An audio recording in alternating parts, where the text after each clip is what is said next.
Puketronic, diabolic, chosen, also nasty. If we're honest, they're demonic, even with the rhinoplasty. You know they rule the world, all the boys and all the girls are slaves in every way. It should make you wanna hurl. Puketronic, tronic, tronic, tronic. Puketronic, tronic, tronic, tronic. What can I say? Their ways make me sick. As we watch the parade, the display is a kick right in the dick while tricking the sheep. The Goyim are thick, we're wicked obese, and while misfits decree that we all shape up, we're scripted to see the sleazy corrupt system is what us boy schmucks deserve, and without them we're fucked, since we must be cursed. Puketronic, tronic, tronic, tronic. Puketronic, tronic, tronic, tronic. Puketronic, chosen, also nasty. If we're honest, they're demonic, even with the rhinoplasty. You know they rule the world, all the boys and all the girls are slaves in every way. It should make you wanna hurl. Puketronic, tronic, tronic, tronic.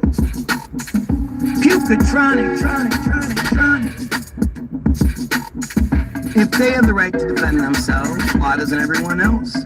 Palestine has needed our help since those holding all the wealth sold us the biblical belt, whipping the welts of compliance, told that our spiritual health is felt even by those who deny it, since the lies that we're supplied with provide us with the perception that it's more about the mileage than their pious direction, which ends up hiding the lesson sent when you're the worst. Their violence is what's left, and our rights must come first. Their violence is what's left. Puketronic, tronic, tronic, tronic. Puketronic, tronic, tronic, tronic. Puketronic, diabolic, chosen, also nasty. If we're honest, they're demonic, even with the rhinoplasty. You know they rule the world, all the boys and all the girls are slaves in every way. It should make you wanna hurl. Puketronic, tronic, tronic, tronic. Puketronic, tronic, tronic, tronic. Israel Hayom published an article that everyone should read, even though you'll find it difficult since the website makes you leave. It's like it fights you to proceed. It kicks you off the feed, and what you might not want to believe happens so much it's a creed. They destroy their own seeds. It's called Body of Darkness, which details a disease so rotten and heartless that even the smartest, best dressed, and most skilled, if they play their part in this, they should be killed. Puketronic, tronic, tronic, tronic. Puketronic, tronic, tronic, tronic. Puketronic, diabolic, chosen, also nasty. If we're honest, they're demonic, even with the rhinoplasty. You know they rule the world, all the boys and all the girls are slaves in every way. It should make you wanna hurl. Puketronic, tronic, tronic, tronic. Puketronic, tronic, tronic, tronic.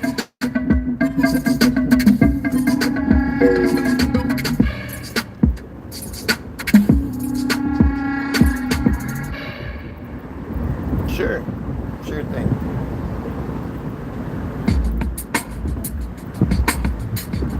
That's where the poop comes from. Not saying that a nice one's gross, but men and women both have one, and nothing else really comes close to what's under your clothes, specifically your tongue. So you should probably show me your mystery spots, which literally stop me in my tracks, which is weird since I'm not into trends, and the fact that so many chaps like smashing with bros hides the fact they're attracted to clapping buttons. Tigos, I love Tigos, begging me to come and get those magical mountains, perfect for my fountain. Man, I love your Tigos. Those Tigos are a gift, so present your presence, nothing Lizzo. How can anyone doubt them? Tigos are astounding. I just love those Tigos. I love when they dance in opposite circles while women lie on their backs. And people who would call me a jerk, you'll have to agree if you're stacked. Their undeniable impacts fantastically distracting. It's not hard to react, they're practically asking for a drastic unmasking. Lasting 2 minutes. You can act like you're laughing. That means your wishes were actually witnessed. When my business resumes, I'll unwrap you like Christmas, and you'll finish too soon. Tigos. I love Tigos, begging me to come and get those magical mountains, perfect for my fountain. Man, I love your Tigos. Those Tigos are a gift, so present your presents, nothing Lizzo. How can anyone doubt them? Tigos are astounding. I just love those Tigos. Bounce, baby, bounce. So running slow motion. I found that my crown when caressed by your slope sends all of my lotion an open invitation to cause an explosion that coats your whole face and knowingly makes men complacent and sleepy. When you blow me away, then shake when I'm discreetly, basically eating your meaty lunchbox. You're insatiably greedy, need me nonstop. Tigos, I love Tigos, begging me to come and get those magical mountains, perfect for my fountain. Man, I love your Tigos. Those Tigos are a gift, so present your presents, nothing Lizzo. How can anyone doubt them? Tigos are astounding. I just love those Tigos. There are far too many songs about butts. Come on now, have you not seen how amazing women look naked from the front? When you're turning around to show your butt in pictures, something is drastically wrong. TBG. Those boob guys. TBG.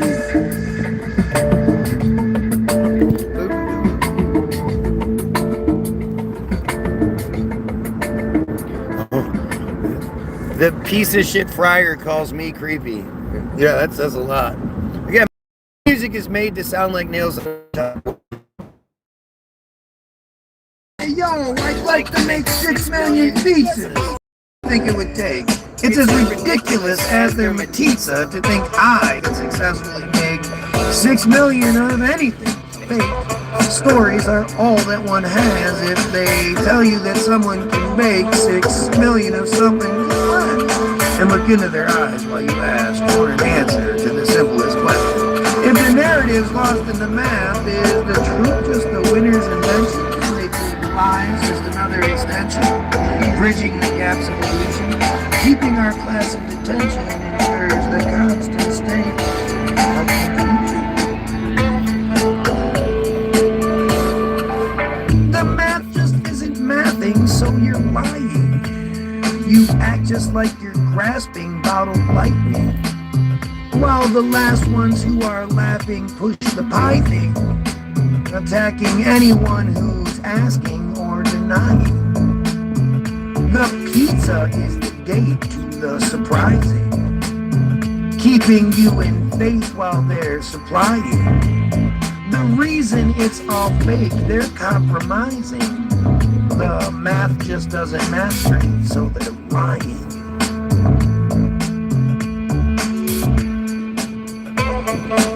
Let's just go by the numbers.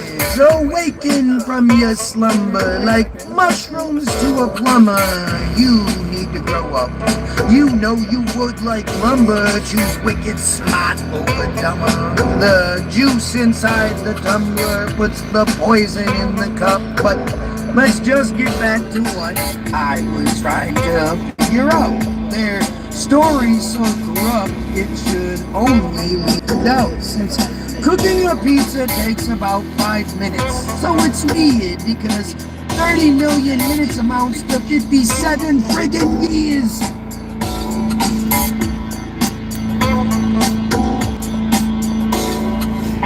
The math just isn't mathing, so you're lying. You act just like you're grasping bottled lightning, while the last ones who are laughing push the pie thing, attacking anyone who's asking or denying. The pizza is the gate to the surprising, keeping you in faith while they're supplying. The reason it's all fake, they're compromising.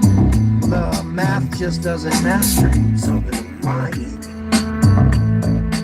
Oh, 6 million. So if I ended up succeeding with my 6 million pizza goal, would you say it's lies or cheating? If I said I paid the toll in just 4 years, would you be troll or would you worship every word? Is 4,000 plus pizzas per day a troll you'd wisely call absurd? Does 3 made every minute work in anyone's equation? Are you more or less assured you have the accurate information? If someone lies right to your face, then demands you give them favor. Do you call it out as brazen, or do you whip out Occam's razor?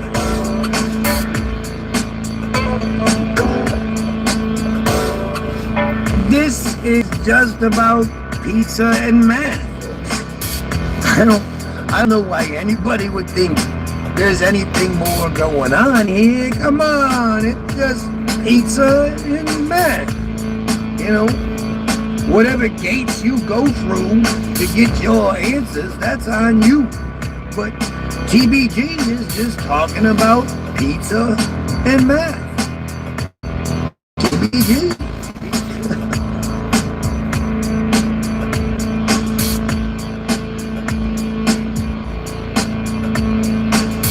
We've got pizza people, fucking pedophiles, man. We need to kill them. Thanks, Carrie. You understand. Like, Carrie, you're not...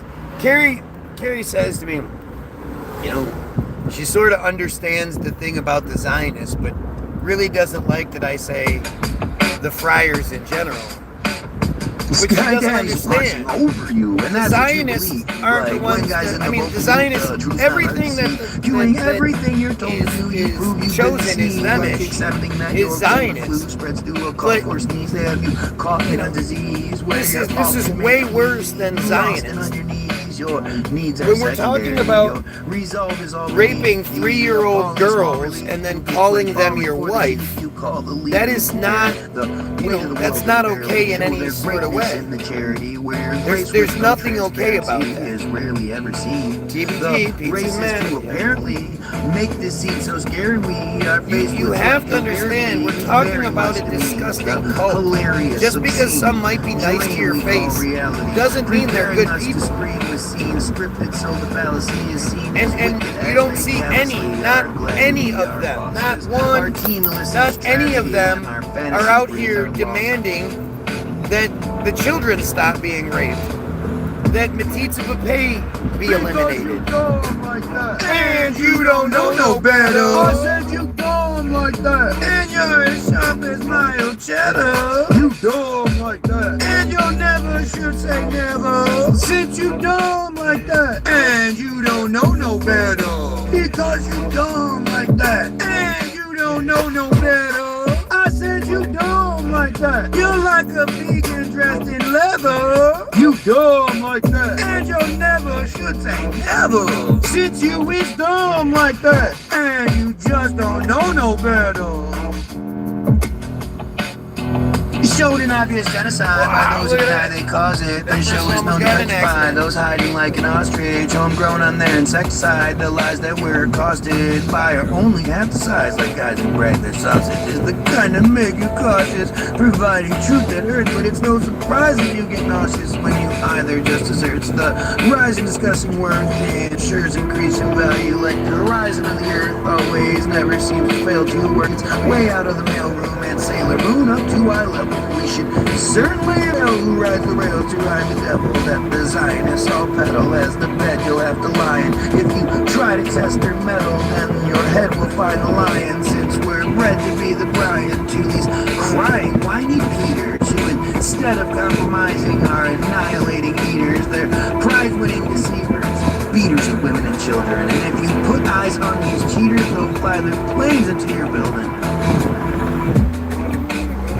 Because you dumb like that, and you don't know no better. I said you dumb like that, and you're as sharp as mild cheddar. You dumb like that, and you'll never should say never. Why do you think that way, Carrie? It's weird. It's like your insecurities about it make you say weird shit. Like you're not even. You almost get rude, right? Like you're not hearing what I'm saying to fit your own bullshit, to fit your own needs, your own insecurities. That's weird as shit. Jesus isn't. Why do you believe that a Jewish guy is your savior? You understand how ridiculous you are?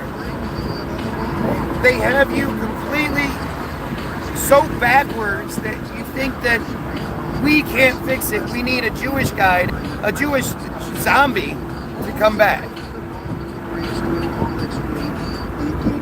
Do you understand that Christianity is a Jewish cult? It's the same thing. It's just the Goyim version to keep you distracted and stupid. If I ask you why you believe in Jesus, you don't have anything to say. It basically comes down to because my parents told me to. I wasn't allowed to think any differently, which is the truth. You weren't allowed to question it. You weren't allowed to ask your parents if this is real. What about Islam? Is Islam real? Let's look in. You weren't allowed any of that. You were forced to believe in a Jewish fairy tale. Like it's not even a question. It's not even in doubt, or maybe it's this way or whatever. It's not at all. We're talking about a Jewish fairy tale control scheme. Admittedly used to keep you stupid. They want you to be stupid. I wish Eminem was my friend, but then again, do I? It's funny. I could literally show you any car that I'm driving by and the person is on the phone. They don't even have a driver like I do. I have a driver. By is the same old saying nothing raps. He mainly attacks brainless dingbats, but it's all in the family, his vanity. But this, when you can't actually debunk or engage in anything I'm talking about, you'll say crazy shit. Christianity isn't a Jewish cult. Yes, it is. Christians don't need Jews. They believe in Jesus. See, this is what's scary, Carrie, because you don't know your own shit. You don't understand your own stuff. With my stupid poetry, then you've ever displayed your ruthless and greed. Your shit is it's a Jewish cult. Jesus is a first century Jewish preacher. Mary was Jewish. That's why she was 12 years old when she was pregnant. You claim you're the glass half full, but you menace the ditties but tennis, the balls of Paul. You make no sense like Venice. You won't call out the small. Hats kiss the wall. You tragically fall for getting your ass kicked. Your mask hid the flaws in clapping applause and lawless behavior. You're the best of us all, but you always do favors. You're just another sailor in a chosen ship of fools. It seems as though you're tailored to push Goyim into rules. Like it's really scary, Carrie. Scary, Carrie. Scary, Carrie. It's so scary. Scary, Carrie. I just don't get it. Eminem is a candy rapper, dapper than the man. Manufactured like the clapper, an aborted bastard plan. He's laughter from a can. The last to understand, he works for the masters. He's a pastor to the stands.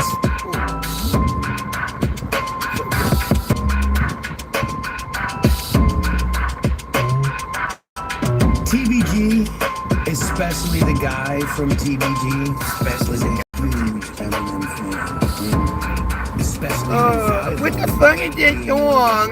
I am crying. I'm crying. I just wish he would say something because he could say more. It's that delusional Christian nature for you to like again be like answering for me. Like I'm not telling you exactly how I think and feel. I'm sort of being, I'm being like,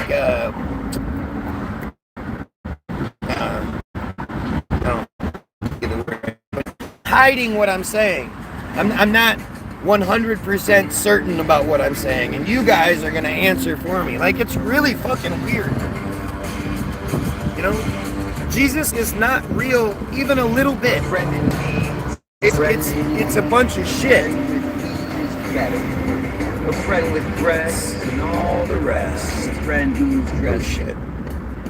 Israel, Skip ahead to Julie Swetnick. I don't remember. I love Julie Swetnick. We're almost home, so we gotta jam out for the last minute. Julie Swetnick? Shouldn't she be in prison? If she lied about what Brett did, then in accordance with tradition, she should have been given quite the lengthy stay at a place where the good living is at the end of every day. You have not been raped by your cellmate or a guard, or in Epstein's disturbing case, those dealing the cards put him deep beneath the yard, forever shutting his mouth, since they're who cause your scars and they're who's counting on your doubt to keep you standing stout. Like, do you really think the world would be where it is, like our country would be where it is, if Christians were real, like if they were real, true Christians? Everybody that claims to be a Christian, shit wouldn't be what it is. Lazy pork was the distraction. The real story, skull and bones. Julie Swetnick got no traction since they knew if she hit home, then their cover-up is blown. So they used some sleight of hand by controlling what shown they know will never take a stand. So back to Julie Swetnick. She made incredible claims, and despite all of their best tricks, she still pointed out the stains that forever will remain until that justice is removed. It's blind and full of shame, and their hearing only proves it's deaf as well as rude, showing how we are respected. When their lies are just excused, their rules remains protected. But when their show's rejected, their programs fall apart. Their bonesmen are demented, and deception is their art.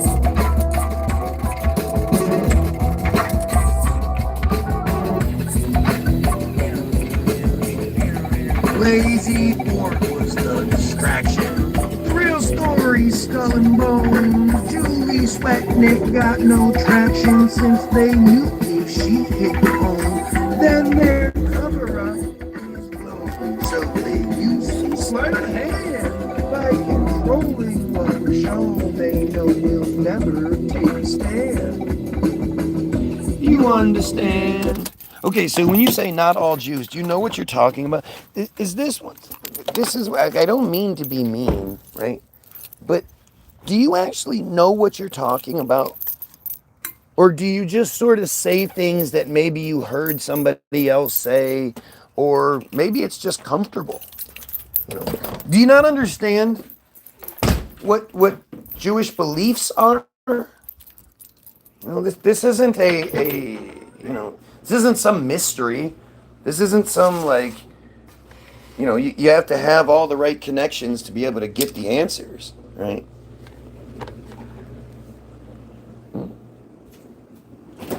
I say it every time. Our music is close enough chalkboard to you. I hope you absolutely hate everything we do. Funny, you claim you hate me so much, but then you come back here day after day after day trying to get more. Strange how that works.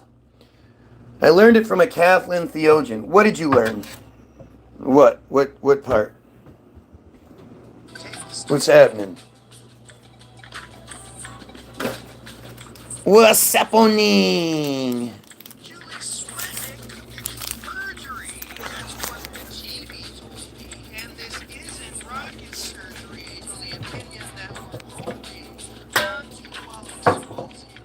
Rocket surgery.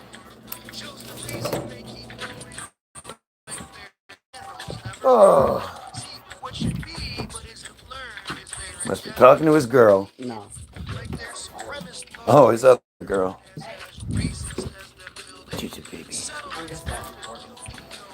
Oh. Lots of people don't naive that. They think 2 Jews are God's chosen people before Christians. Jesus stopped that. And he was the singular seed from Abraham. What? What do you... I don't know what you're talking about. Like, I'm sorry, I'm not understanding the point you're trying to make. Because you're not... believe that, not naive. Okay, so don't believe that they... I don't understand. What's the point?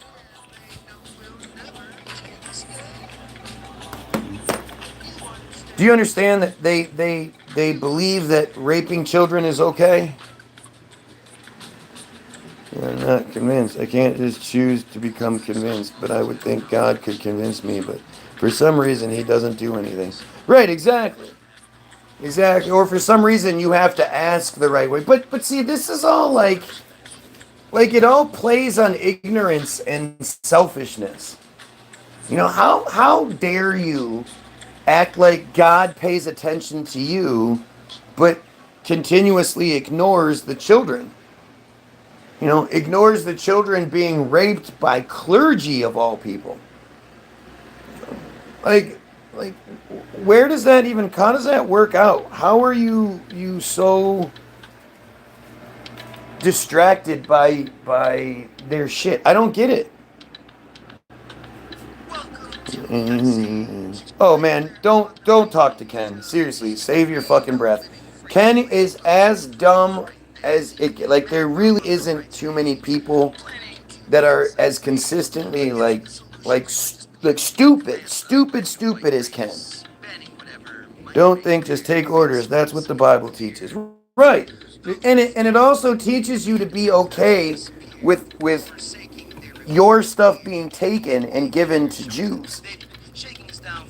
They're the only ones that can build the God phone. They're the only ones that can talk to God out in the middle of the woods, out in the middle of the field somewhere where nobody can actually see it. There's no evidence. But when they talk to God, God's like, all right, well, this is your new name. And then all the land from here to here is yours now.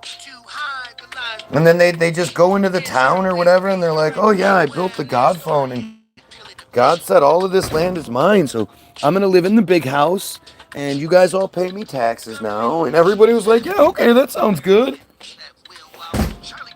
If that's true, then you just choose. Yeah, the whole, that just shows arrogance, right? Again, he's so stupid he doesn't realize that he proves the point. Okay? He's saying, I can't show you anything. There is no proof for the thing that I believe. I choose to believe it because it benefits me. I have a benefit that comes from believing this. I believe that when I die, I get to go to heaven. And I don't want to like jeopardize that. I don't want to do anything to maybe make God, apparently God gets mad at you if you call out all the fucking cardinals and clergy that are constantly raping children. That's not something God's all for. God gets mad about that. There is no choice, even if I could have chosen it. He's like a mafia boss. He doesn't leave me no choice. Believe it or go to hell is not a choice. Yeah, but it's so dumb, right? It's like if you've ever, I think most people haven't even read the Bible. And I love when people say, oh, I read it when I was younger. Well, as an adult man, I find that book difficult to read. It's so poorly written and just really just a dumb story. And then there's all the fucking goofy ass language that it's in and all that shit. And it's like, you think children can understand that? As a child, you were told you had to read, you were forced to read it. And it was so awful that you never thought, I'm going to read that again as an adult. But it's true. It's the truth. It's just so crazy. Can you open the door, dude? Thank you. God sounds like a gigantic narcissist. God just sounds fake and stupid. It's just fake. It's just a piece of shit. And it doesn't, it sounds like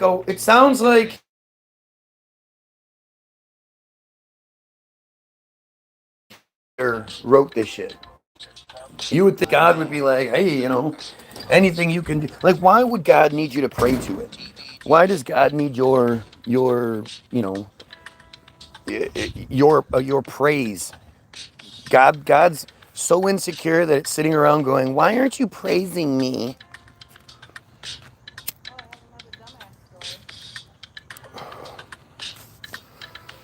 Well, should you wait? Huh?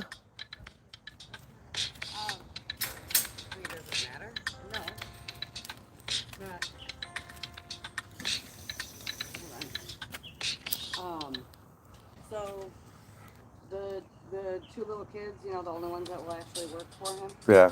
Were standing in Joy's driveway, the girl. And they were, her and Sierra and a couple other teenagers were trying to leave to go up to the store. And the kids wouldn't get out of the driveway. So they said to them, hey, can you guys get out of the driveway? We're trying to leave. And the little kids started screaming at them. So then they left. They went to the store. They went down to Sierra's. He picks the kids up, drives down there, stops the truck at the house, and starts screaming at teenagers. He gets out of the truck. I'm going to beat your ass, and all this bullshit, screaming at them. And when the two little kids get out, they start screaming at Sierra's grandma that they're going to stab her and shit like that.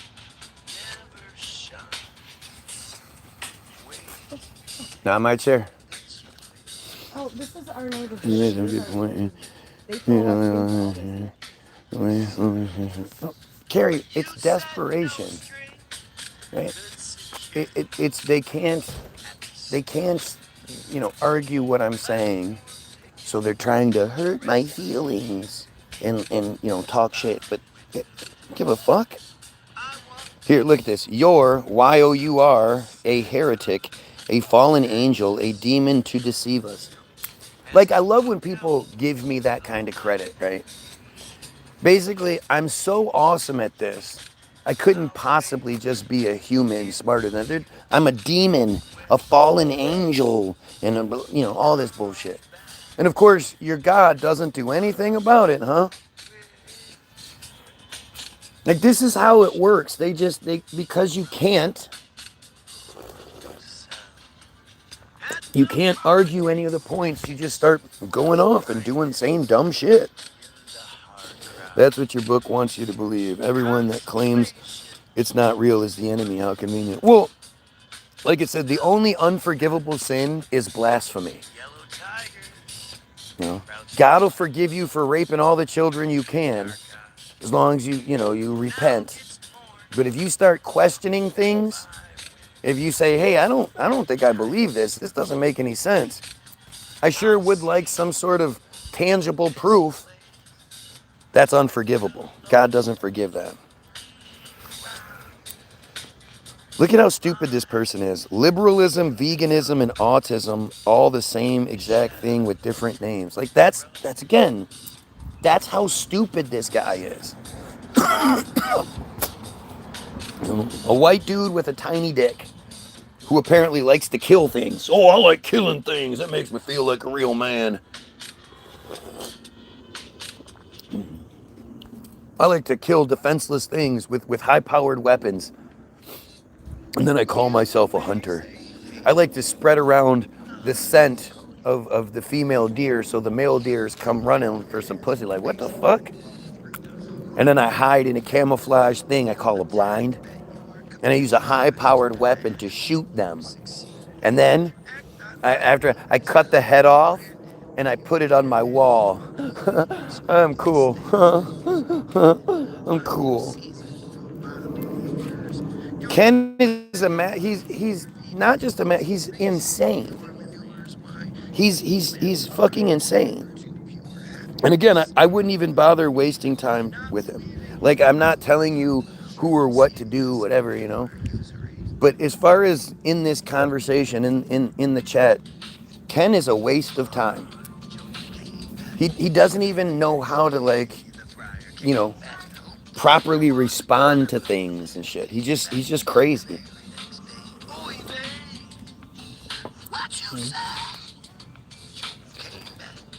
Yeah, you pray for me. I'll talk to my cat. We'll see which one comes first. A bunch of friars have been in the chat. Exactly. F-R-E-I-E-R-S. Friars.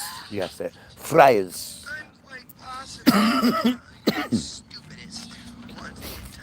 But this is that insanity, that arrogance. Like, these guys believe that God has a plan for everything, and yet you also have free will. And that free will means you can, you know, reach out to God and he'll listen to your prayers and shit. Like, it just doesn't get any dumber than that. And the arrogance in thinking God answers your prayers. If God answers your prayers, why are there still pedophiles? Why are there still, you know, children starving to death? Why haven't you just prayed about those things and made them dinkle dink dink go away? Phones hate certain words, so it autocorrects it.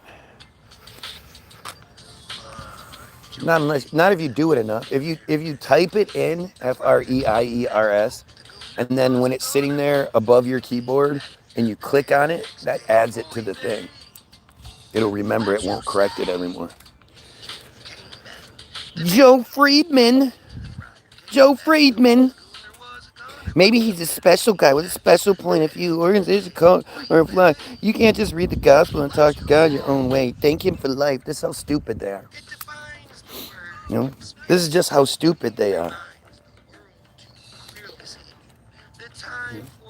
And really, you know, I'm not even really trying. I'm more interested in Carrie's perspective.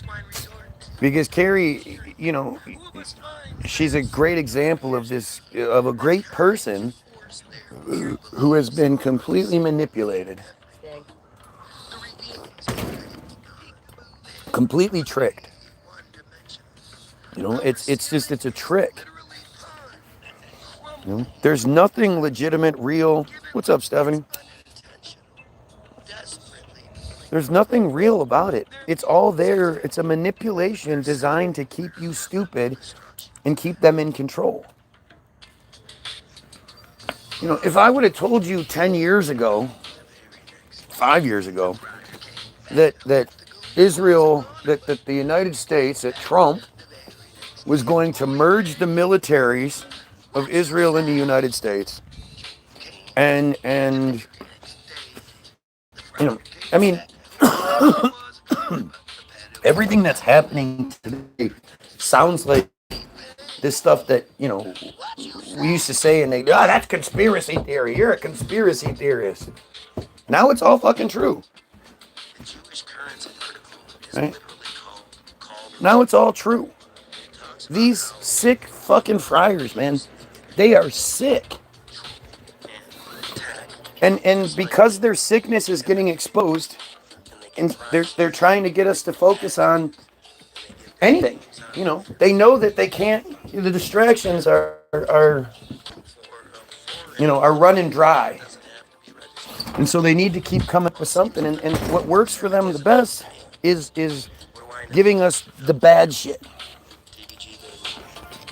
You know, they distract us from the worst things using the really bad things. And right now, because, you know, we've hit that wall, because they know that if the truth about their metzitzia, if the truth about their Mishnah, Nida 5:4, if the truth about their soul correction and all that actually reaches the masses, they're not going to be able to them their way through things. We are going to step up and call for eradication.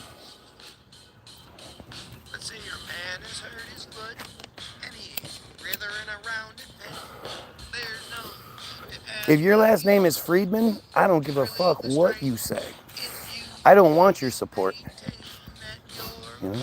I don't want your unless of course you're willing to say, you know, I have this name because that's what I was given, but I absolutely denounce and renounce that fucking cult, then that's a whole different thing. But anyone with those kind of connections, you're adopted, huh? So then you're in agreement that the cult needs to be eradicated, right? We need to eradicate this cancer that is really doing horrible things in this world. I mean, it's not even a fucking, like, it's not in question anymore. That's the thing that's just so strange to me. Before, you used to be able to hide from the idea that, you know, they're horrible, awful people. But no, it's as obvious as it is.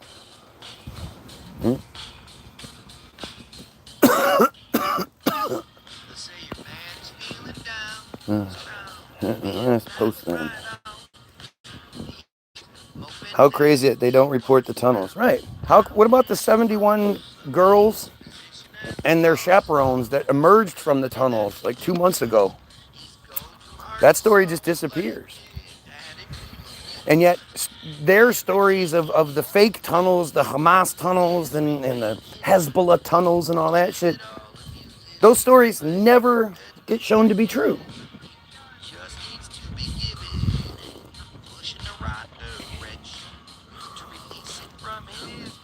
Baptized Roman Catholic. Listen, if what you're saying is true, then I apologize. I was wrong about you. But it's you know, I think it's pretty understandable when you look at what I deal with. Maybe you look at what at my opposition here. I'm a Christian, and I can learn from an atheist. Of course you can. You can learn from anyone. I'm all down to learn, you know, I would love for a Christian to make what they believe make sense. The thing is, Carrie, are you willing to change your opinion? You know, I know you go into it going, there's nothing you could say that will ever make me turn away from God and Jesus. Well, that's fucking nuts. You know?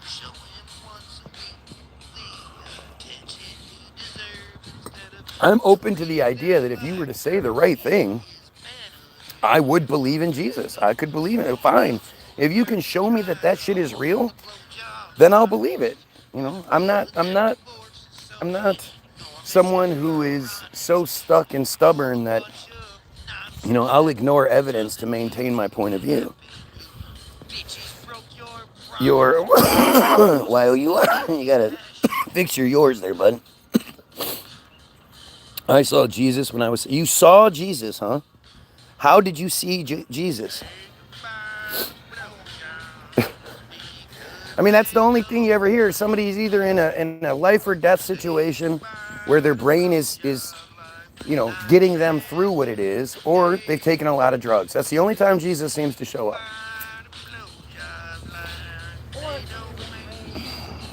No, Jesus doesn't show up. They don't ever see Jesus. They give him all the credit, but went crazy. But when my evil friar dad died, I found out he was a pervert, pure evil. He adopted us 2 kids. That's pretty fucked up.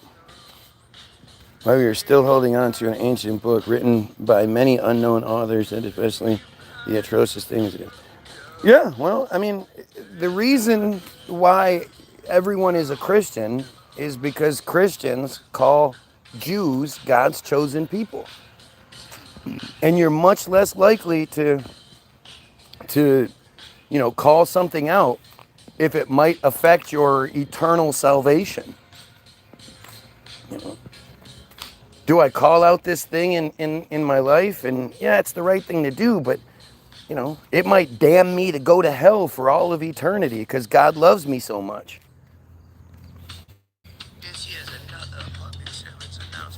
He abused us. I am very sorry. I mean, I think that happens a lot. They adopt children. What's his name? The Christopher, the neighbor. His parents were Jewish, right? Yeah, that's why he hung out with Ezra, because his parents were Jewish, and they adopted 2 Asian kids. And looking back on it, we used to wonder what the fuck was wrong with this guy. He was really fucking nutso. Well, we don't know. We don't know because he never actually made it sound like what he was in was very bad.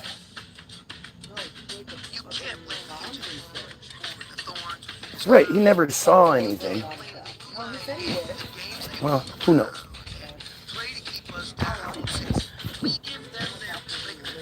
Right, he was a nut. Doesn't leave yourself any room to potentially learn new things. Yeah, I mean, it's weird, right? Joe deserved to be abused, in my opinion. Who the fuck would say that? This dude just said the child deserved to be abused. And of course, this is a Jewish person. This is one of them.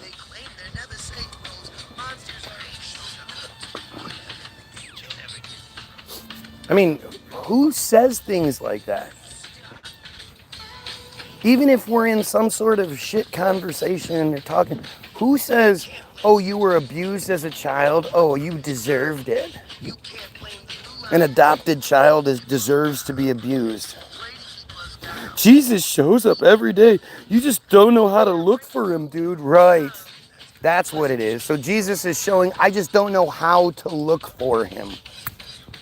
Jesus is playing stupid games where you have to look the right way. And as always, the question I always want to know, why doesn't Jesus pop in and tell Trump to stop what he's doing? Pop in, tell Netanyahu to stop what he's doing. How come Jesus only seems to talk to you dumb shits, but never anything that matters? I saw a ghost of Jesus. How do you know? Couldn't handle it.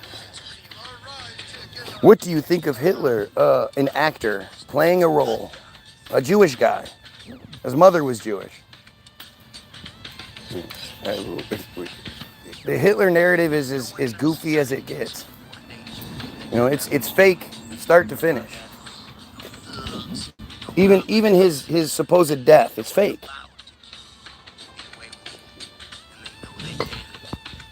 Just another manipulated lie bullshit. The Bible states Jesus is the only one chosen from Abraham, not the Jews, plural. Where does it say that?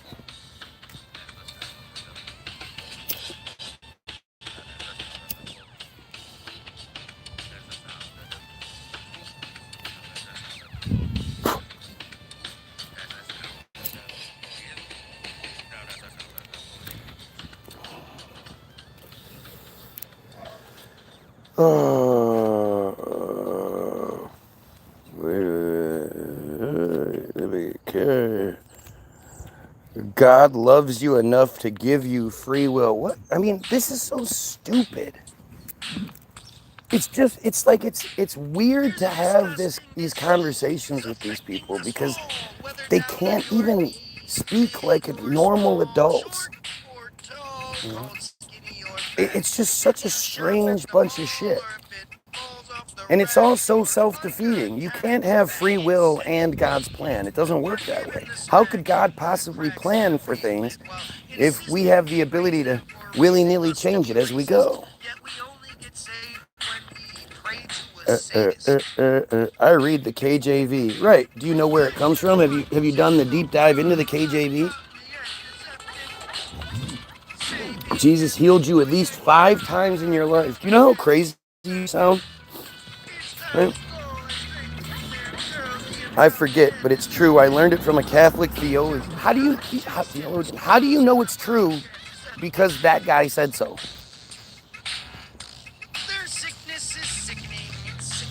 Like, it doesn't even make sense. Abraham talks about Jesus being his singular seed before Jesus even arrived, canceling out all Jews who don't believe in Jesus. You know, Abraham had nothing to do with Jesus, though. You know that, right? I'm really confused. Because he's a theologian. What is that?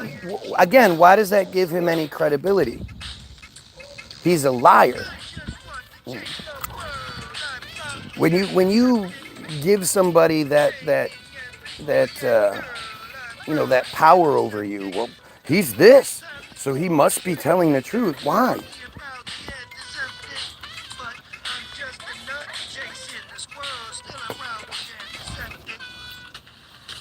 He's Jesus' lineage. You know, when you start talking about things that are like, I mean, you mean Jesus would be his lineage, though, right? But all of the Jews come from Abraham. And you know, Abraham was married to his sister, right? They had the same father. They had different mothers, but they had the same father. I mean, it's just ridiculous. It's ridiculous. Why was God so interested in what was going on 2,000 years ago and now doesn't do shit? In the food, the missing books. Again, why? How does that work? Like, think about that. Think about what you're saying. Why would there be missing books?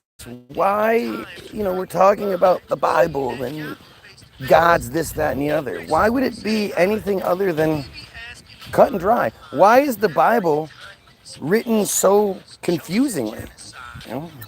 Why isn't the first thing the Bible says is first and foremost, stay the fuck away from kids. No adult should be fucking with kids, and if they do, they get executed. And for all of you that believe in space and shit and Christianity, how come Jesus didn't come down and be like, hey, you guys are on a ball, spinning around 1,000 miles per hour, flying around the sun, 67,000 miles per hour, in the galaxy, in the fucking universe? It's huge. How come Jesus didn't say anything like that? Guy is saying all Jews are not God's chosen people, but Jesus. Guy is saying all Jews are not God's chosen people, but what? Please don't speak for me.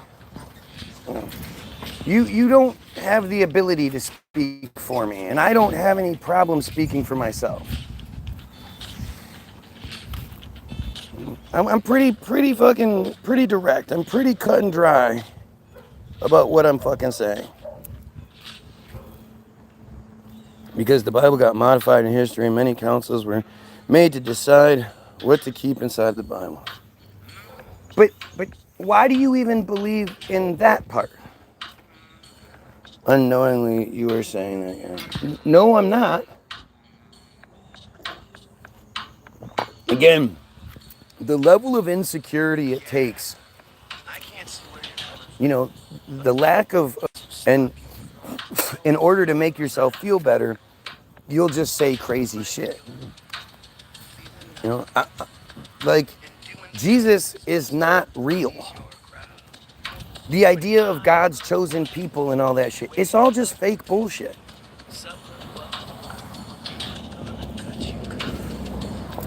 If you're not at the point where you're questioning everything, then you're still lacking, still far behind. God uses all of us. What? I don't understand why does, what? Jesus Christ is very real. Is he? Based on what? Like, again, the arrogance. It's just such incredible arrogance. So while God's chosen people, the Israelis, are dropping bombs on children, Christian children. Palestine was full of Christians. Lebanon, full of Christians. While these Christian children are being, like, first of all, they were starved to death. Well, first of all, especially with the Palestinians, they'd be bombed, lose their house, maybe lose their parents, lose everything they have. Then they get starved. Israel is starving them. Then, if they're, I don't know, lucky, I don't know how you would look at it, but once they're starving, emaciated, lost everything, fucking heads all fucked up, then Israel is dropping more bombs on them. While they are, a lot of times the structure they're in falls on top of them, doesn't kill them, but they can't be gotten out, so they slowly die for the next couple days. Now, if you think God is answering your prayers, God listens, God talks to you, God anything, while watching that happen and doing that, like, what's the difference? What gets you the favor that those children aren't getting? How come your silly fucking God never does anything to stop the clergy from raping children? Bowing down to Jews as God's chosen people. Jesus brought the Holy Spirit after he rose from the dead. Jesus Christ, like, I just don't understand what you're even saying. When they create the narrative, they can call themselves God's chosen people all they fucking want. It's not real. It's bullshit.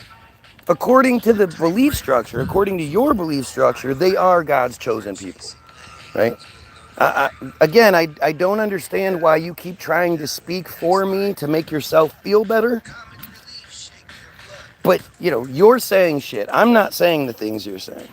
And the whole notion that Jesus rose from the dead, another one of these things where it's like, it's desperate Christianity, right? The narrative is that Jesus was put in a cave and then a big boulder was put in front of the door. Then 3 days later, people showed up and the boulder had been moved and Jesus' body was gone. So that means he fucking resurrected. Nobody saw him again. He wasn't out there redoing miracles and shit. He just came back to life and then disappeared. And it's like, what's more likely? Let's just think about it from we're intelligent people. Is it more likely that Jesus came back to life and then escaped from the tomb only to disappear forever and never come back and fix the problem or anything like that? Or somebody stole the body?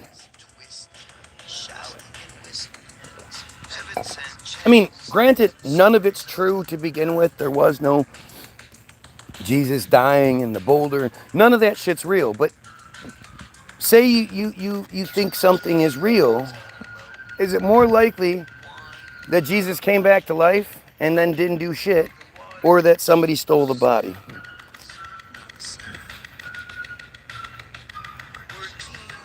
My family made a lot of England and Lebanese children.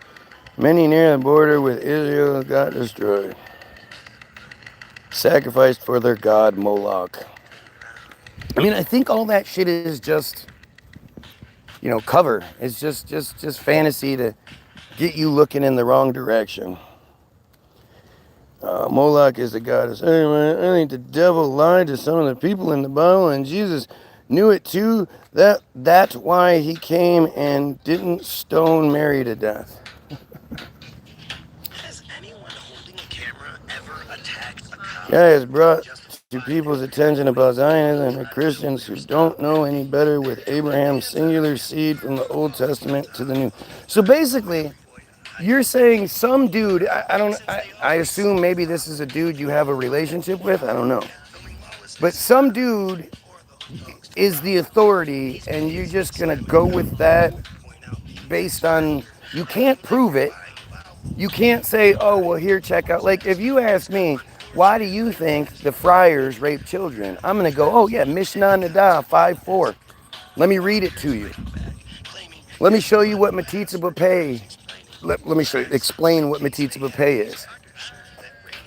And then there's the Bottom of Darkness article from Israel Hayom that exposes soul correction and how pedophilia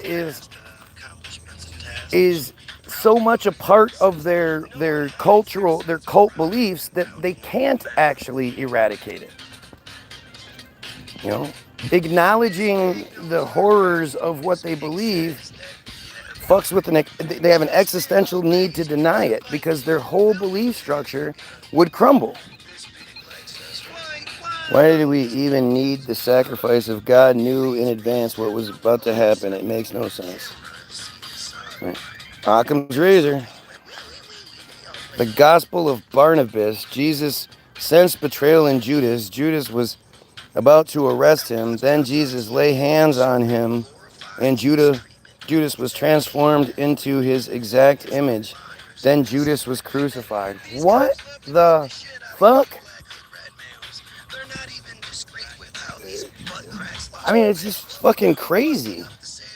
And then, of course, we have the admitted friar on here posting pizza slices because he's a fucking pedophile. Yeah.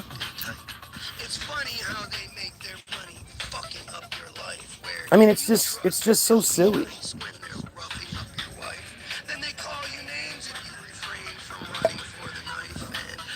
It's like it's embarrassing.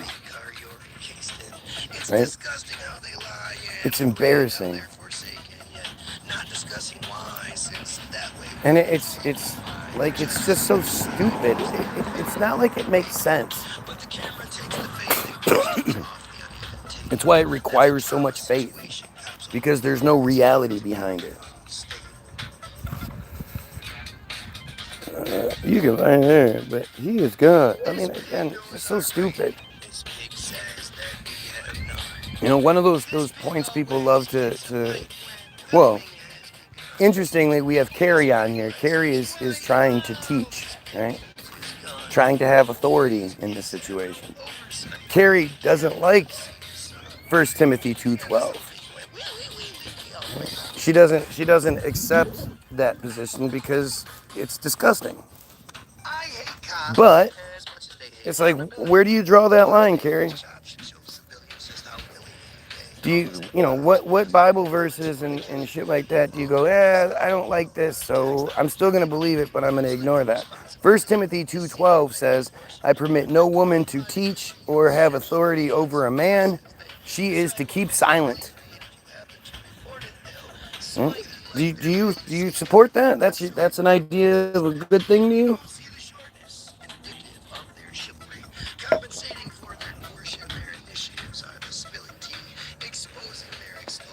Menakai, the creator of the universe, including hell and heaven culture.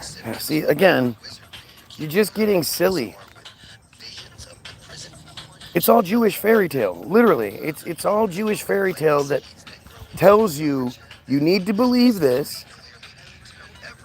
Asking questions or looking in other directions is the worst thing you can do. If you follow the rules, the chosen people's rules, when you die, you might go to heaven. More than likely, you're not going to.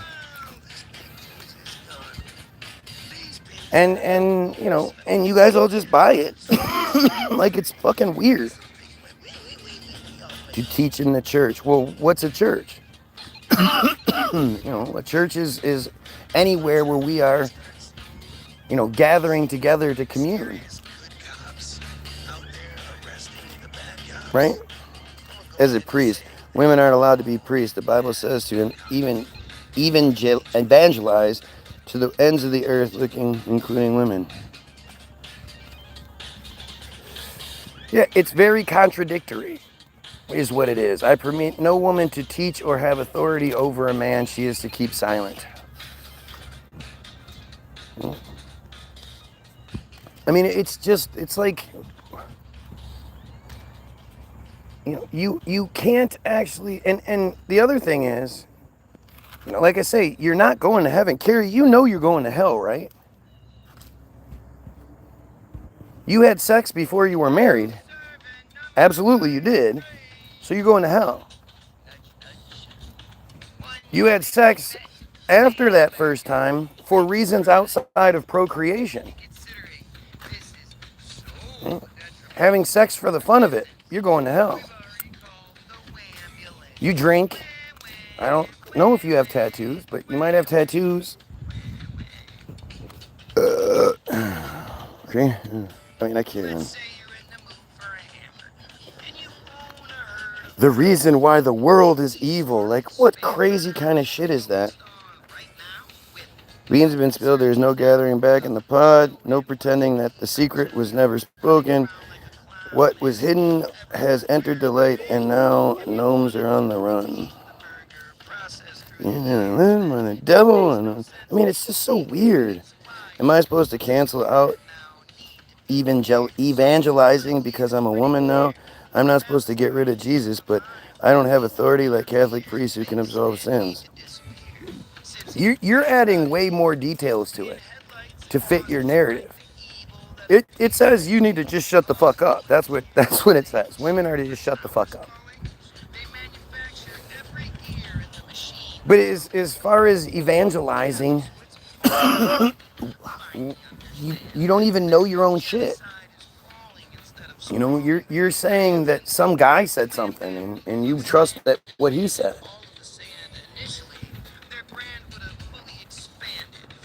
They rather twist themselves into a pretzel making excuses before admitting it's all BS. That's weird. If she stops sinning and repents, she won't go to hell. That's not what it says. If all you had to do was say, I'm sorry, and then you got to go to heaven, then how was it that the church was able to sell indulgences for all those years? Why would anybody pay the church money to absolve them of their sins, to have a get out of jail free card, if all they had to do was say, I'm sorry. So yes, I can talk and spread Jesus. I do not have authority like Catholic priest, nor everyone. What authority? Catholic priest has no real authority. The only time a Catholic priest has authority over you is if you allow them to. But they're just fucking weirdos. And why anyone would ever, give a Catholic priest authority over you? Like, do you ever take advice from virgins? Why would it's so fucked up that priests, maybe the reason why divorce is such a common thing is because, the vast majority of people that are getting their fucking marital advice get it from some goofy virgins who have never paid bills, never had to live a real life, and yet for some reason they have authority. It's all pedophilia, really, but it's so fucking strange. Old Testament was written over by Jesus' death. What? Yes, it's crazy. I had a girlfriend join a cult. I tried to save her. You are a cult member. You understand that, right? You're a fucking cult member.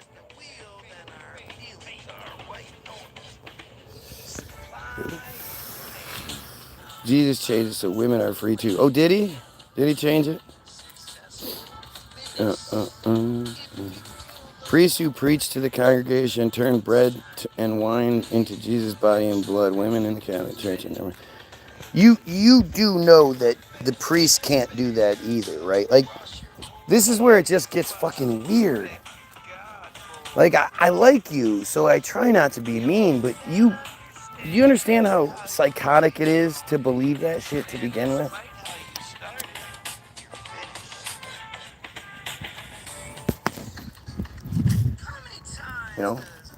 turn bread and wine into the blood and body of Jesus so you guys can eat it. That's fucking silly. And I guarantee if I presented you with some bread and some wine, a few different piles, you wouldn't be able to tell which one was blessed by the priest and which one has been turned into the body. You wouldn't be able to tell. You only believe the shit because you're told. Priests can also absolve sins. I will never be able to do that even if I become a nun. You couldn't become a nun. No offense, but you've had way too much sex. Come on now. But I can evangelize God, but not be an authority like a Catholic priest. Why would you ever want to subscribe to something like that? Why do you want to believe in something that has absolutely no evidence to back it up? The only evidence that does exist is that it's a Jewish fairy tale. And that shit puts you as a second-class citizen. It puts you in the place of submission. Why would you ever want to believe it? You have no reason to. You have no proof that any of it's real. Perhaps after all their running, one finally stops, turns around and discovers that God was never chasing him with a sword. What? God, these guys are dumb. See, it's an open discussion about God and everyone. Yeah, but nobody ever really says anything. Like, you're saying stuff about this evangelized bullshit. You're saying parts that work for you, but then you're ignoring other parts. There's a reason someone is born in the U.S. is most likely to become a Christian and someone in Afghanistan a Muslim. Right. It's because that's what you're told to do. It's called transubstantiation, turning bread into wine in the body of blood and Christ. No, it's called fairy tale, Carrie. This is like again, let's be realistic here, right? Let's you don't believe anybody else can do shit like that. You can't tell me you honestly believe that. It's just fake. I was watching the Godfather 3 the other day. And it starts with this big elaborate ceremony where Michael Corleone is getting this medal from the church. And it's the highest honor, the highest civilian. It's just like any other mafia government style organization. Here's your little badge. And it's talking about how the church is giving, because he's given them $100 million and yada yada. But you just look at it and it's like, so then what? So now that you have this little medal from the church, then what? How does that? Can you take it somewhere and get a discount? Like, watch the whole thing.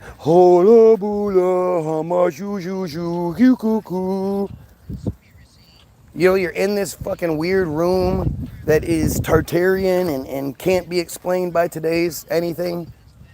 All this gold is everywhere. You have these goofy virgins singing these songs. And like, it's all just as fake as it gets. So the bread has been proven to bleed. Scientists can't explain it. Look it up. Scientifically, the bread has been proven to bleed.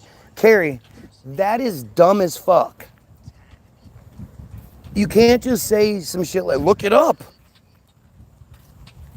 What are you talking about?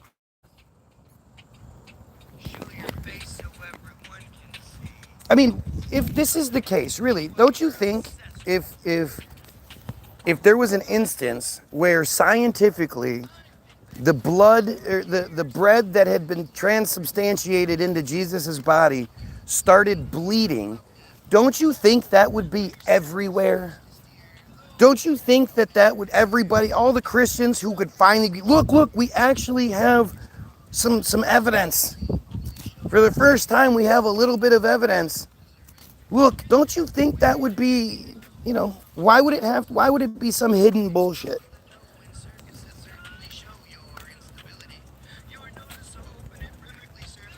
Yeah, even the rest of the people are talking to you now. Man, you just see what I mean? You just made yourself look terrible.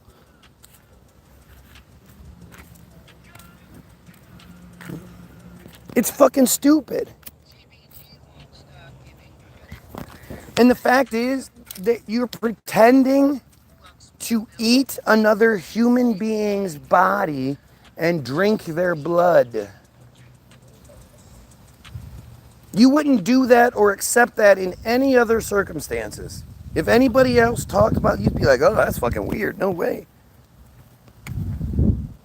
And yet, pretending that you're doing it in the name of the pedophile organization, like, again, one of these things that we have to ignore is that no other organization on earth is as associated with pedophilia as the Catholic Church.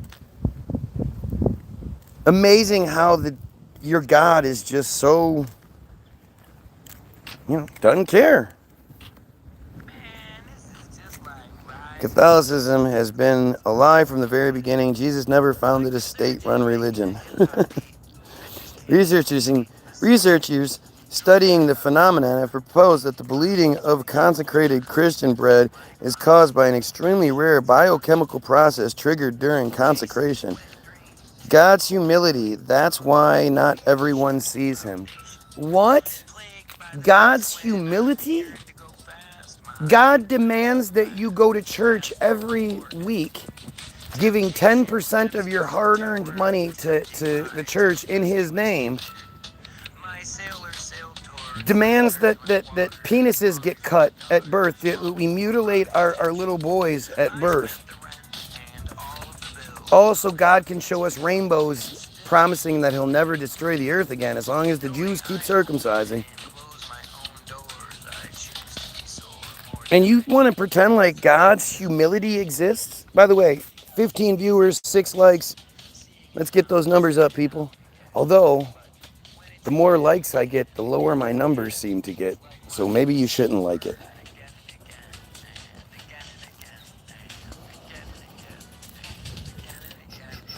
The Gospels are obviously fiction. I thought you reported my shit, you piece of shit. What the fuck you still doing here? The Eucharist miracles took place and living. Listen, none of that shit's real.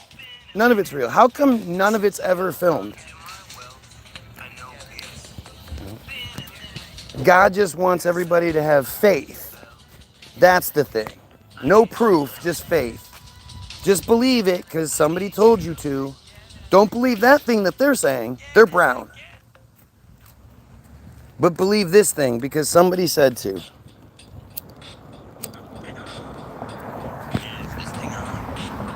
Do you know how weird that is?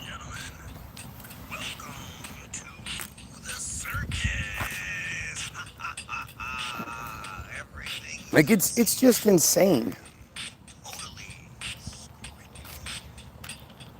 Do you believe you have a brain? Because you haven't seen it. Yeah, I know that argument.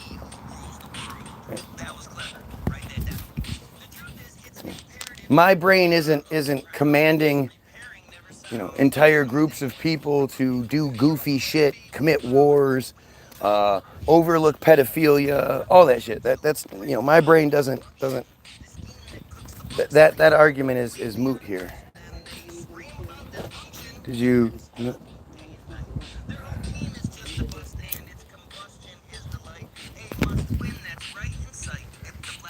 Yeah, wasp spray is the new act.il thing. It's another one of these Jewish things that they're trying to. I think they're trying to get Goyim to start doing it. I believe it was last week when it first started appearing. The random fake accounts run by Jews, the act.il Rise app. I'll just explain to you a little bit better. It's kind of hard to do. So, act.il is a social networking service used by supporters of Israel to oppose online, quote, anti-Israel content such as the boycott, divestments, and sanctions movement, BDS. Its activities were referred to as... See what I mean? Wait. Notice how I'm making a claim and then I'm backing it up, right? Obviously, I can't open a door and show you but this is a summation of the numerous stories that came out about this back then. But it's like, not just saying, oh yeah, just trust me, just look it up. This is it. Its activities were referred to as, quote, an online propaganda campaign and, quote, a virtual situation room of pro-Israel experts. This is the part you really need to pay attention to. At.il directed its users to, quote, missions to like, comment on, and share pro-Israel material on social media. It also asked users to flag, report, and respond to criticisms of Israel. Users were guided how to respond, which might entail writing a reply using the provided talking points. The app also provided users with ready-made memes promoting Israel's perspective to share. By completing missions, users earned points, unlocked badges, and had their scores displayed on leaderboards. So the provided talking points, that's the wasp spray. Suddenly, out of the blue last week, multiple Jews come on here talking about smoking wasp spray. I think what they're trying to do is get people to do it. I think that, they're hoping that, more and more stupid people will be watching, be like, wait, you can smoke that stuff and get high? And they'll try it. But it's like, I've never heard anybody else talk about it. It's not like it's a thing in the news or anything. They just suddenly started doing it last week. And it's, these are the same people that have nothing to say about them, about their people consistently raping children and shit like that. Because it's all part of this, right? It's all part of this. Fuck everything Israel. It's going to be eliminated soon.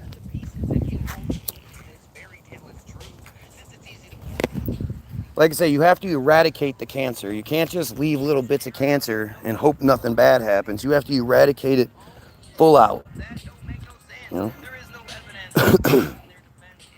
Anti-Semitism. At least you said anti-Semitism and not anti-Semitic. Right? But again, it's that cowardly nature.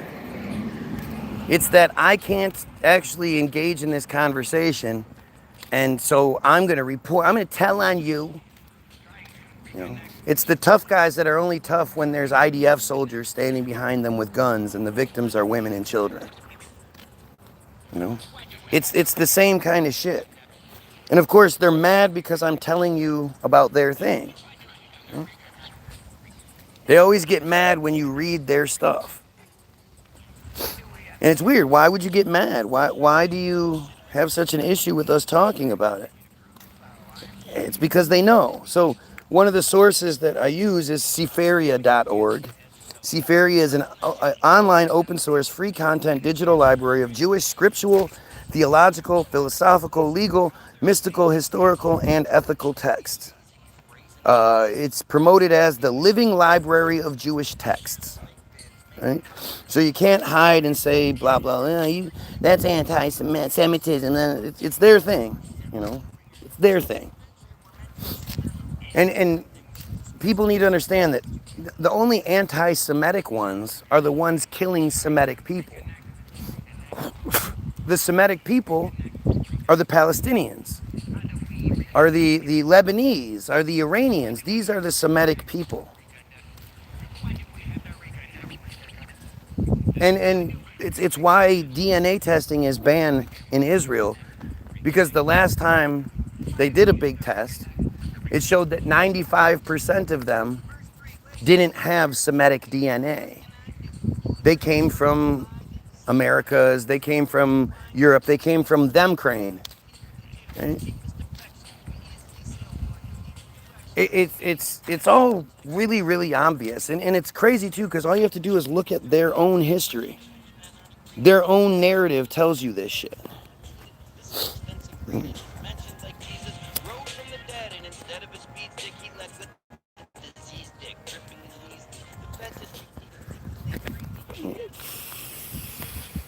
I mean, it's really fucking crazy. And you have to understand that again, none of them are like proud of what they believe. It's weird, right? It's weird. If they were proud of who they are, they would engage and embrace and be like, yeah, we're this, so what? Instead, they try to say that you're lying or you're making it up. And again, Semitism means policy or predisposition favorable to Jews. Policy or predisposition favorable to Jews. That's what the Webster's dictionary definition says. Policy meaning rules and regulations, APAC policy conference kind of shit. And predisposition is more like genetic programming. If your mom's family all has cancer, even if you don't smoke or drink or do drugs or anything, you have a higher chance of getting cancer than everyone else because of your predisposition to cancer. So Semitism is the demand that the rules and regulations, the policy, and the genetic programming is favorable to them. Therefore, anti-Semitism is simply anti-supremacy. Policy and predisposition favorable to you is supremacy. We demand everything is favorable to us. That's supremacy. It's like not even, right? It's not even a real, there's nothing to argue there. How else would you describe policy and predisposition? Something that nobody else has.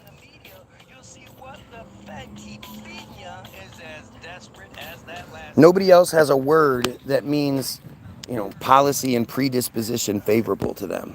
And then has the anti version of that word be this crime, this ultimate, argument stopper, this shut up button. It's so fucking interesting. But here we are reading Mishnah Nada 5:4. Okay, this is what it says in Hebrew. Okay, so there's no questioning. It might look like Arabic since it's backwards right now. But this says, all you need to know is that real Jews became Christians historically, and new Jews, blah, blah, shut up.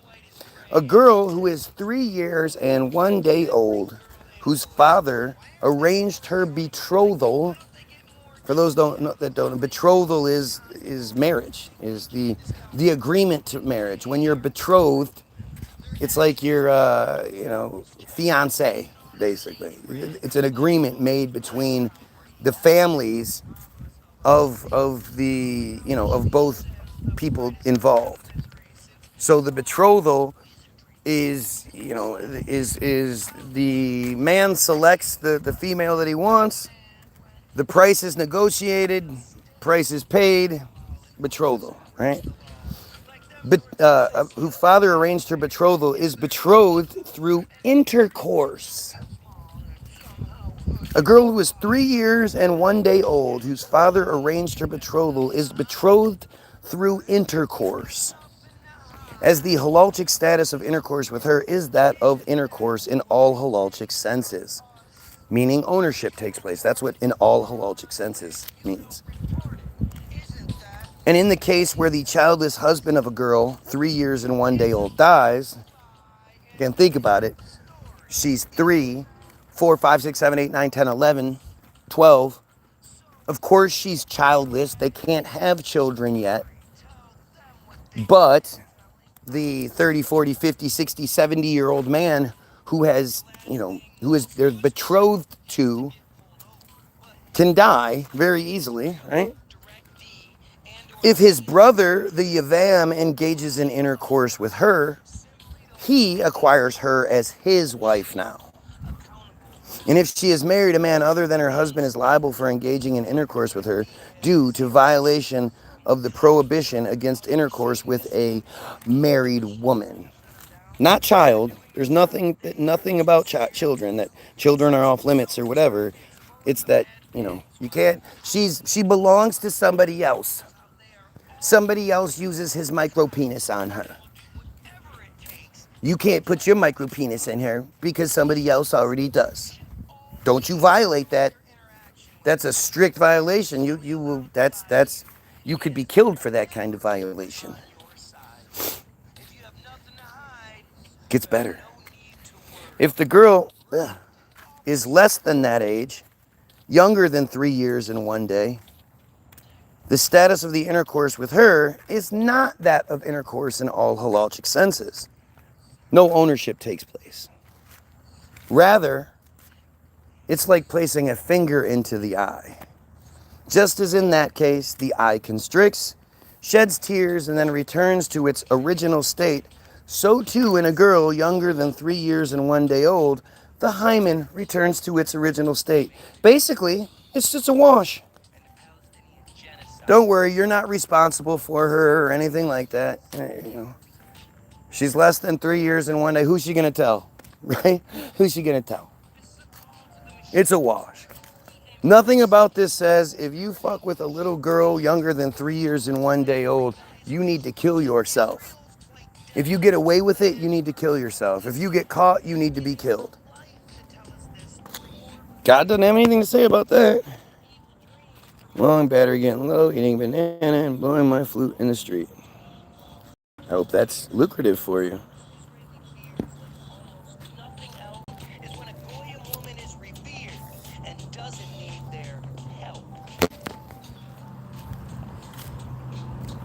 The Beatitudes? Blessed are those who seek justice. What?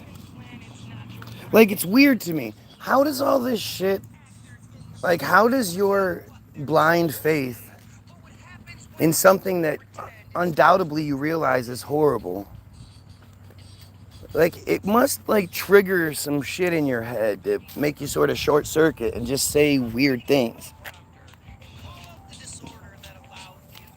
This shit needs to be eradicated.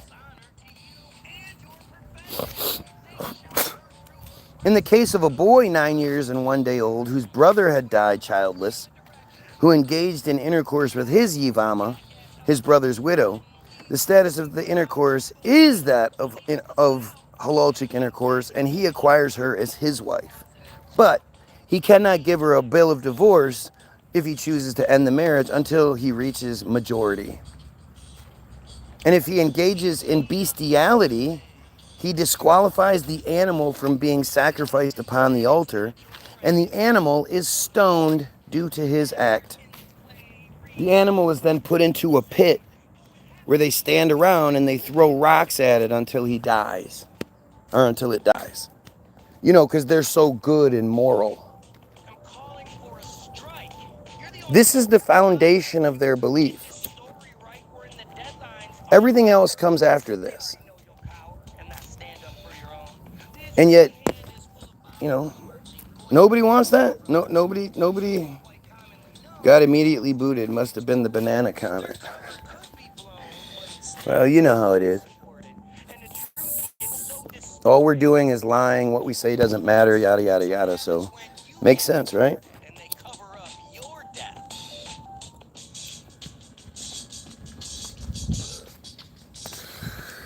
No, they're not Middle Eastern. They seem to come from them, Crane. That seems like the sort of original source of this cult in the 1880s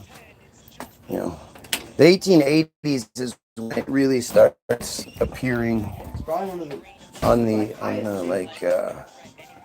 like in the world is the 1880s.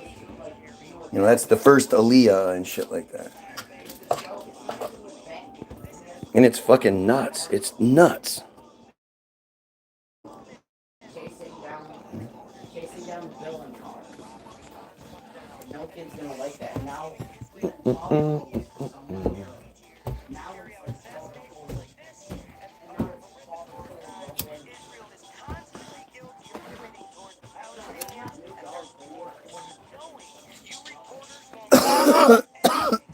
Hi, little guy. Oh, yeah. Oh, you're going to get in trouble for this one.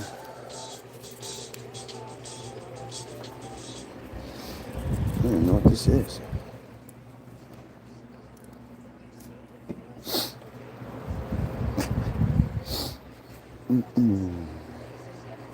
Are converts to a religion that originated on the continent of Africa. Where is Mount Sinai? I mean, like I say, there's sort of like two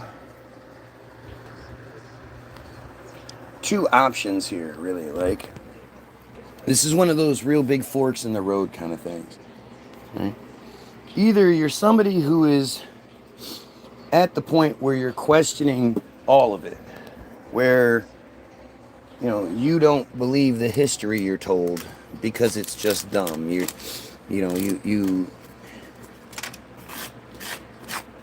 go to the downtown in whatever city you live in, and you just look around, and Australia, all that shit. You look around and you think, there's no fucking way we built this. I mean, star forts. Nobody's building star forts today, but apparently they were capable of building them in the previous centuries. Like, it really is just, it's like frustratingly stupid to start thinking about it. And the orphan trains and the world's fairs, like, all of it, it's really obvious that they're lying about fucking everything. Oh, sour diesel's gone. Sour diesel's the good stuff. Sour diesel's one of my favorites. I don't even like that kind of, like, I don't give a shit about the name of the weed and stuff, but I did like sour diesel.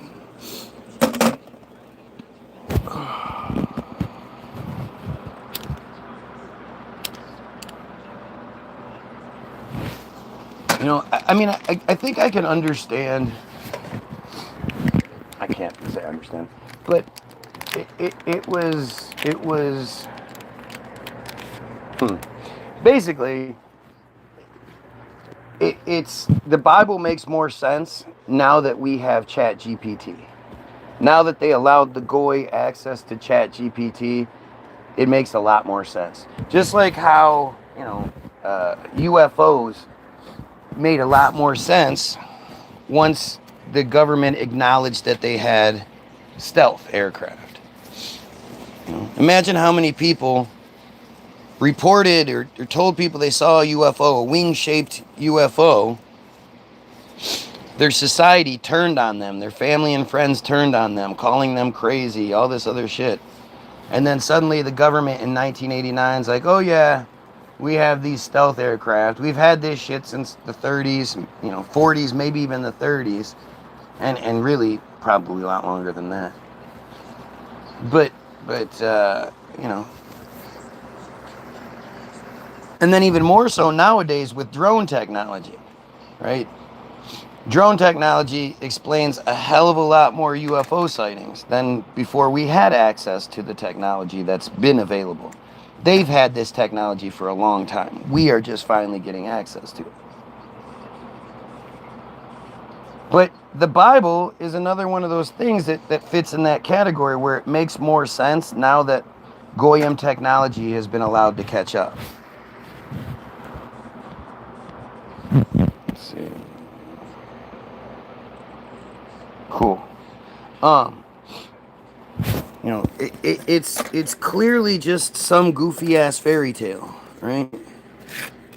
And it's not even very good, but it's Jewish fairy tale control scheme bullshit.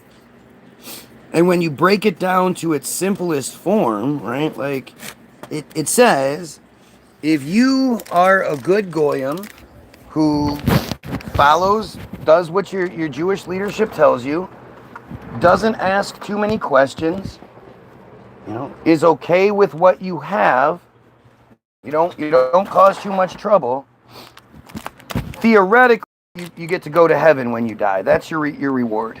You get to live like they do, but you have to die first. You know, you get your mansion once you die. But make sure you follow the rules, and of course the number one rule is you don't question things. Don't ask questions. Don't point shit out. Just put your head down and follow along. Give your money, shut your mouth, you know. That's the only like tangible aspect of the Bible that can, without a shadow of a doubt, be proven and you know, is very easily explainable. Everything else, all the stuff that you guys believe, it then requires faith. It then requires turning a blind eye. It then requires being stupid. Like you have to tone down your intelligence. Like all these things, and it turns into fights and stupidity and all that. But just the most basic version of it shows you that you're being lied to. There's nothing else that you would accept that way. If I said, all right, I want everybody to give me money, I'm not going to provide you with anything other than whatever comfort you can get for yourself. If you can come to terms with things and find comfort in what I'm saying, that's great. I'm not going to provide you with any sort of tangible anything to justify me demanding you worship me, you follow my rules, you don't question me, and then I promise you, when you die, you're going to have fucking superpowers and shit. You'll be able to fly, you'll have lasers out of your eyeballs and shit. I'm telling you, when you die, man alive, will it get good for you. Just do what I'm saying for now. None of you would be okay with that. Nobody. I'll be white black. You've seen him do so much. So many things you just can't do. You know he doesn't suck like you. No red isn't blue since it's obvious to you. And to anyone who sees it, that when pulling off his moves, it really helps to have a penis. It doesn't take a genius hitting you with frisbees to see the butthead that is Beavis or that the spinning makes you dizzy. So then why are we so silly when it comes to women's rights? You can't claim a loss of chivalry when all you want to do is fight. Women are the best. Women rule the world. Women should progress to being women, not just girls. Yeah. Women are the Sorry about that. I had to go pee. I know there's a lot of you that would love for me to take in the bathroom with me when I go pee, but I'm sorry, I'm not that desperate for your viewership. Chasing nuts to feed the breed. Feed the breed. Feed the breed. We chase them nuts to feed the breed. Rousey's lousy. She's always been overrated. Watching her Rousey like I'm unwillingly sedated. Her presentation is just so basic. It's like she's flying in God, TV. Which is why no one is asking. Oh shit. She's like a sailboat too large. She may think she's like Brock Lesnar, but she only has her star because Vince McMahon lets her.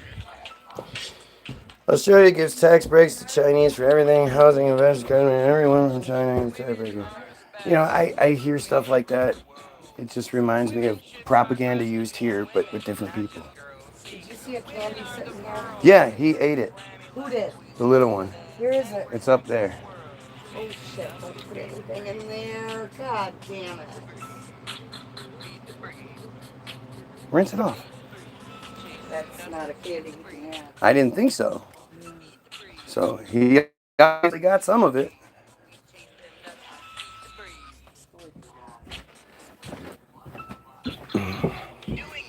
It was sitting in front of him.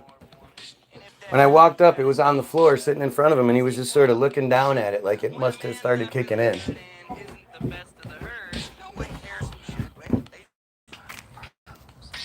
Oh, I thought they were shutting it down. China invested by houses, blah, blah, blah. They invest for profit. I mean, again, you understand that it's all... You're just spitting the same propaganda that's used here against, whoever they want to use it at the time. This is one. The Arabs are who get that here. Arabs get all the tax breaks. The Arabs do this and Arabs that. Mm-hmm.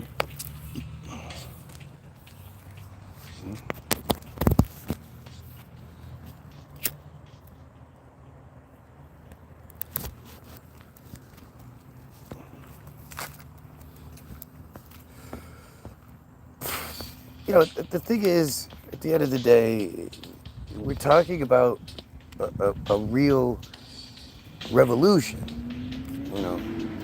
You can't just fix this part or that part. The whole thing needs to be fixed. And at the end of the day, you know, the vast like, you know, it doesn't matter where you're from. You're, you know, whether you're Chinese, Russian, whatever, you're on the outside. And a small group of people who are all connected to each other, they run the show. And they don't have our best interest in mind. And really, I think we need to look at things deeper than we do, right? We have to understand that they like our suffering. It's not just it happens to work out this way or that way. It's that they enjoy our suffering. Palestine is a great example of exactly that, just on a smaller scale. They absolutely woulda, coulda, shoulda taken Palestine right from the beginning. It really makes no logical sense that they would leave, you know, a small. They initially, like, the whole 67 thing was, they took 86% of it, so that left 14% for the Palestinians, but I don't even think it's that much. But there's no reason why they should have left any large plot for the Palestinians, knowing that it's going to bring about scrutiny and argument and all that. So you have to wonder, what was it, right? Why did they leave the Palestinians a small little section of, almost like a pen, you know? A small little pen that they surround. They prevent anything from going in and leaving and all that. Like, it's a completely controlled open air prison, basically. So why did they do that? If they would have just taken Palestine in 48 or even in 67, by 2026, we wouldn't still be talking about it. There might be some small fringe groups that talk about that in certain arguments, but most of us would just not even think twice about it. There are all sorts of places all over the world where one people used to live and somebody came in and took it over, and we don't talk about it. Where you going? I have to take Tony and go to that pantry again. Whatever, man. Back before 1, you guys have to leave at 1. If lunch is in the fridge and he has to shower, I already told you. Okay. And then where they allow dissoners to voice opinions on social media, and then they watch them and kill them. They did it to Palestinians during the first 7 days in a ceasefire they had. That's very true. They will do it to a whole world if they get the false Messiah soon. Well, okay, so there's a couple of different points being made here, right? First of all, let me finish the Palestine. The reason why Palestine exists is it's you know, basically like a shopping center for them. Their rituals, their blood libel rituals, where they require the blood of Christians to do that, you know. If they would have eliminated all the Christians in that little region, they would have a much harder time doing that. If you pay attention to shit like Passover happens every year, not on the same day, but every year, if you go back and look, during Passover, either in the beginning or this last Passover, it was at the end, there's a huge massacre that takes place. You know, a lot of blood gets shed during Passover. Last year or this year, it was 100 strikes in 10 minutes in Lebanon. They spilled a bunch of blood. They do it every year. And it always coincides with Passover. So it's obvious that you know, part of their rituals, part of their enjoyment is killing Palestinians, is killing Christians. And so by allowing this small portion of Palestine to be there, they always had their little farm. You know, our song, Rabbi Finkelstein, is about that. You know, if you had a cow farm and you were like, you know what, I am going to do Hamburger Fest every year on July 1st. You wouldn't kill all of your cows so you could have a hamburger. So say you had 100 people coming and you had 100 cattle.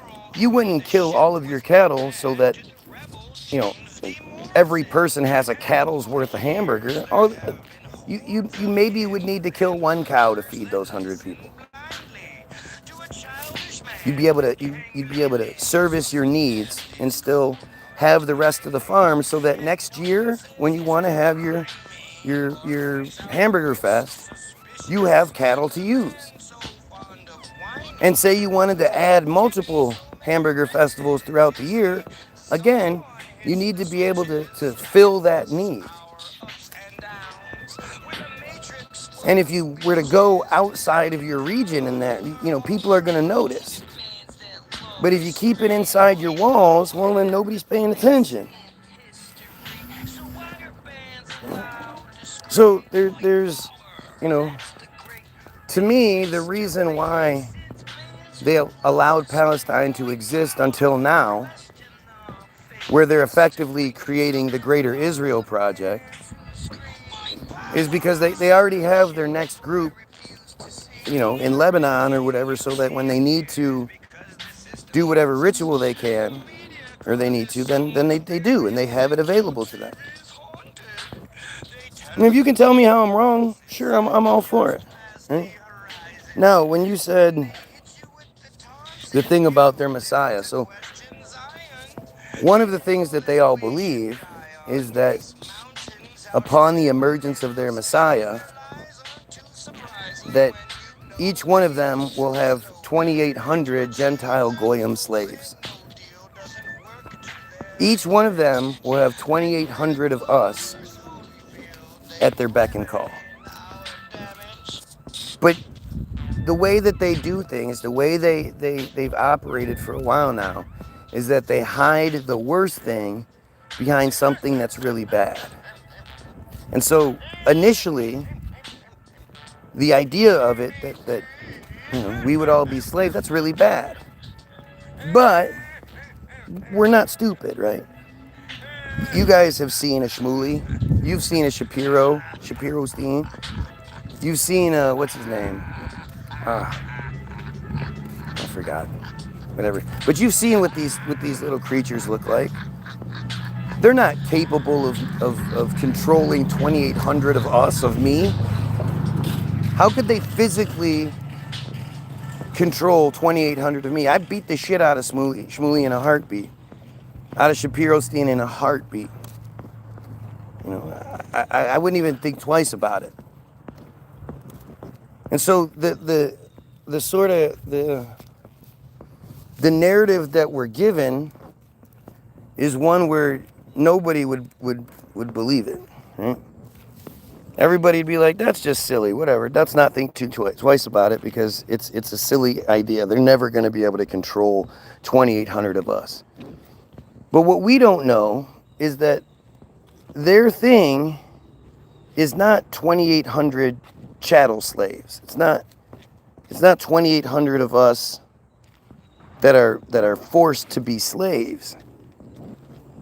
It's 2,800 of us that have accepted their supremacy, right? Their spiritual supremacy over us, and we're willing slaves. The worst thing, right? They hide the really bad. They hide the worst thing behind the really bad thing. So the really bad thing would be us being forced into slavery.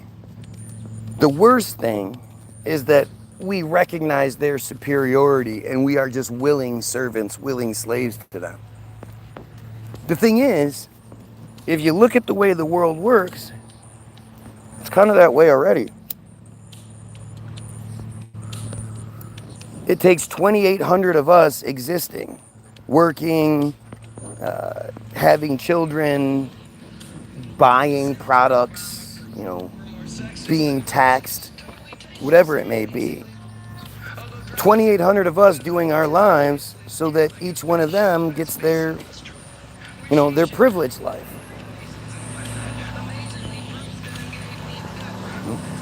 It's already happening. And it's shocking. If you watch bitch-ass Lindsey Graham's funeral, it's shocking. They get their actors up there, their Hannity. Hannity gets up there and he's just sucking Netanyahu's dick as blatantly as he can. Lindsey loved you. Lindsey was a friend to Israel, will always be a friend to Israel. Netanyahu, you're the best. Trump's fucking falling asleep. And I love how stupid Trump is, because Trump's literally reading the thing that he was given to read. And he goes, you know, everybody loves Lindsey Graham and blah, blah, blah. And then he goes, well, not everybody. I'm gonna have to correct this. Like, didn't you write it?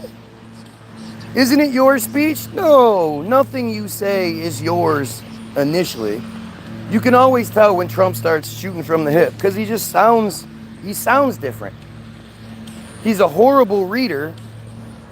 So when he's reading, it sounds like he's labored and he's really concentrating hard.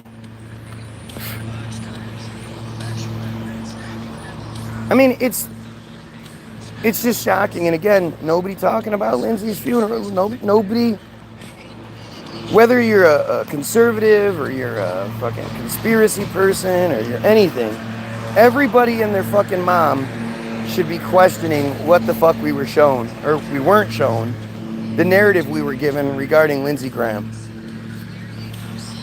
It makes zero sense.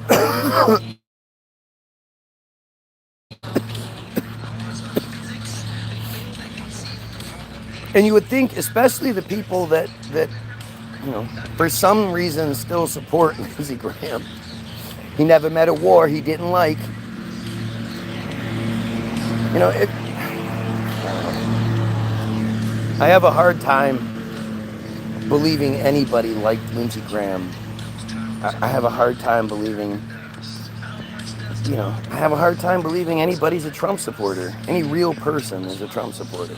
And then whenever I'm like, oh, well, yeah, you're a little dick, racist white guy who I wouldn't be surprised if you had some fucking really awful pictures on your phone.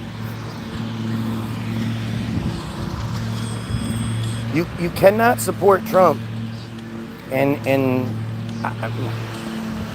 I don't believe you can support a pedophile and not be a pedophile. You know, I believe that pedophilia is that line. You know, it's that thing that doesn't matter how stupid we are, doesn't matter how racist we are, doesn't matter how fucking manipulated we are. We think pedophilia is wrong. Goyim, at least. You know, obviously the friars don't think so. Did they shut off the comment section? From my perspective, obviously. I haven't had this happen in a long time. It seems weird that the comments have stopped. But I never know. I never know until I ask. But nothing about Lindsey Graham's shit makes sense. Obviously something else is happening. It's same Charlie Kirk. Why aren't we like, especially all you dumbass Kirk heads? Oh, I guess the comment section is working. I gotta set hi.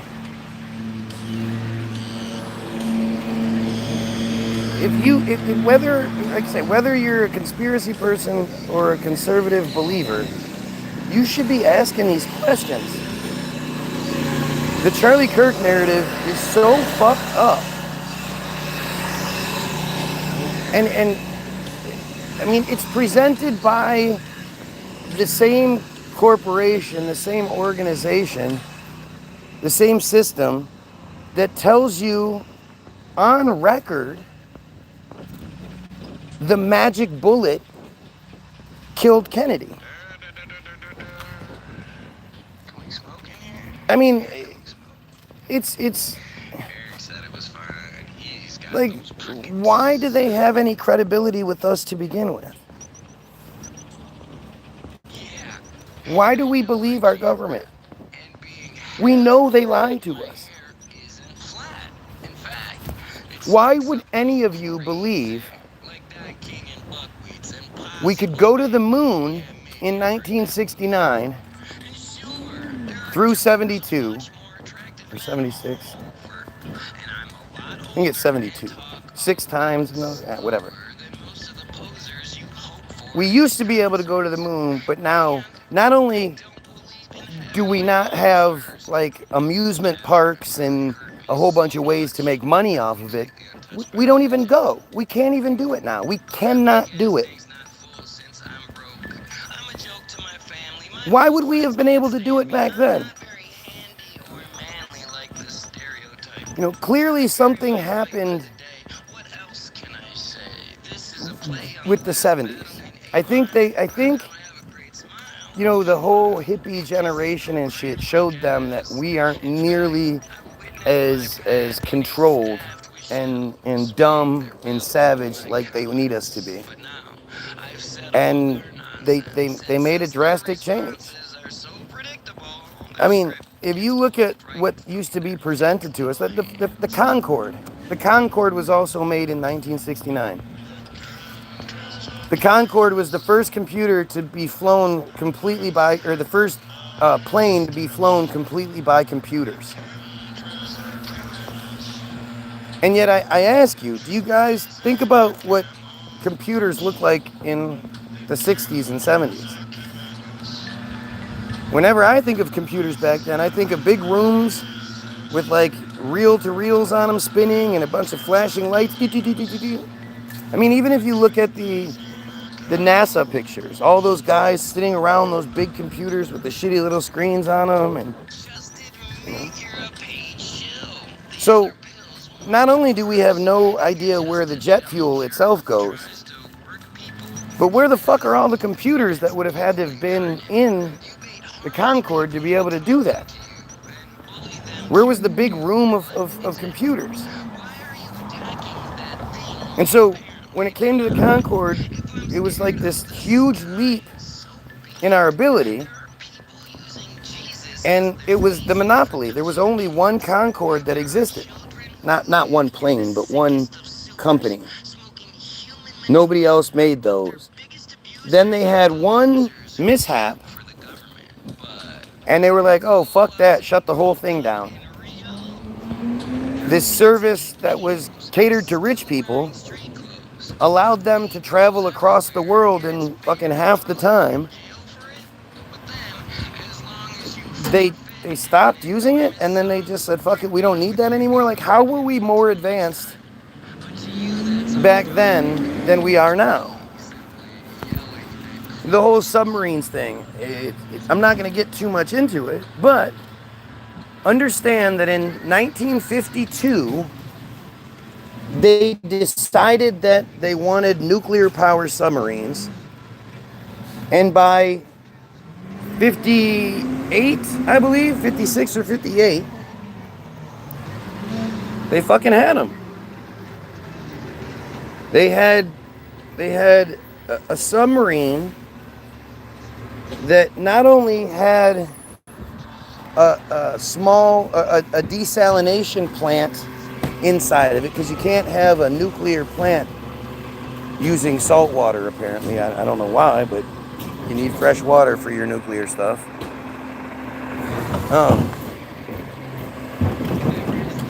They were able to, thanks man, they were able to create a small little desalination plant along with a nuclear power plant. Oh shit. I just saw a bunch of Israelis.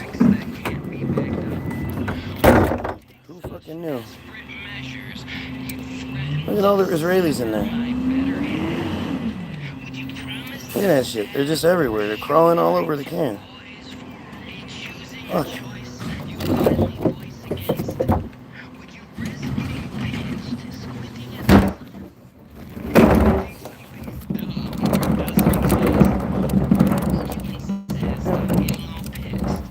The fact that you still believe in submarines is interesting. I mean, depends on that you believe in submarines if you've been on my channel, if you've gone through the debunk with me. I understand those that believe that have never thought about it because you've never thought about it. You were never told to think about it. You never, gave it a chance. You just, submarines are real. You just believe it. But if you just start thinking about things, you'd be surprised. This 200-pound body floats with worth of air inside of me in this small little capacity right here. This 200-pound body that's supposedly 70% water floats.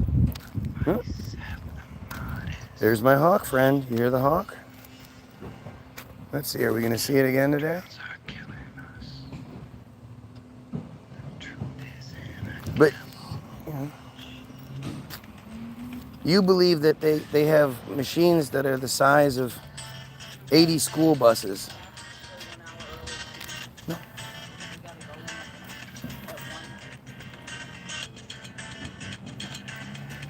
But you lose time.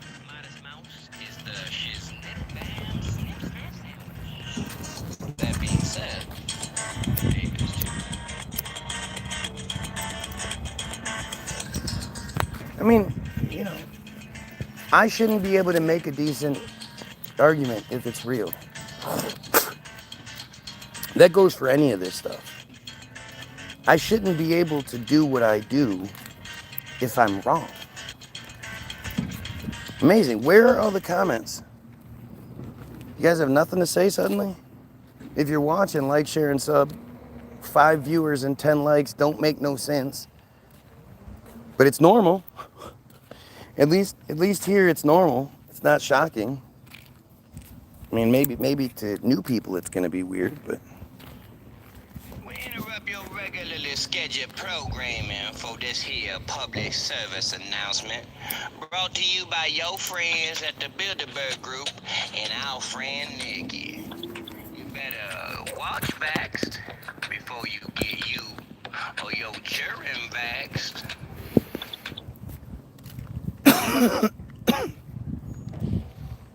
At the end of the day, I want to be wrong. I'm not sitting here trying to champion, acting like I'm higher than thou because of blah, blah, blah. I want to be wrong about all of it. I want to be wrong about the idea that they're raping children.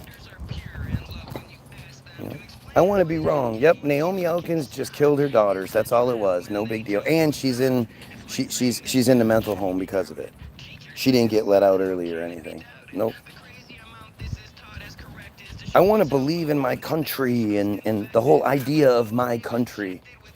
And those other the children born in different places where different, invisible lines exist.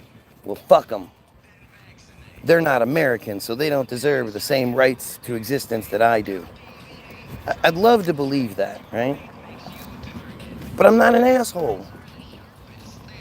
And it's amazing how being a good team player makes you an asshole. It doesn't make you good. It doesn't make you feel good. Does the reality of what you believe make you feel good? Does believing that one of these days Jesus is just going to float down from the sky, and when he does, 8? No. Because I want it. I got fire in that shit. Yeah. So crazy how the Switch works. It's such an inferior machine to the Nintendo. The original. You just go buy the game and then you play the game when you want to. Or even the PlayStation, because the PlayStation at least had the memory cards and shit. Nowadays, that Switch is a motherfucker. You gotta remove some, you don't own your shit.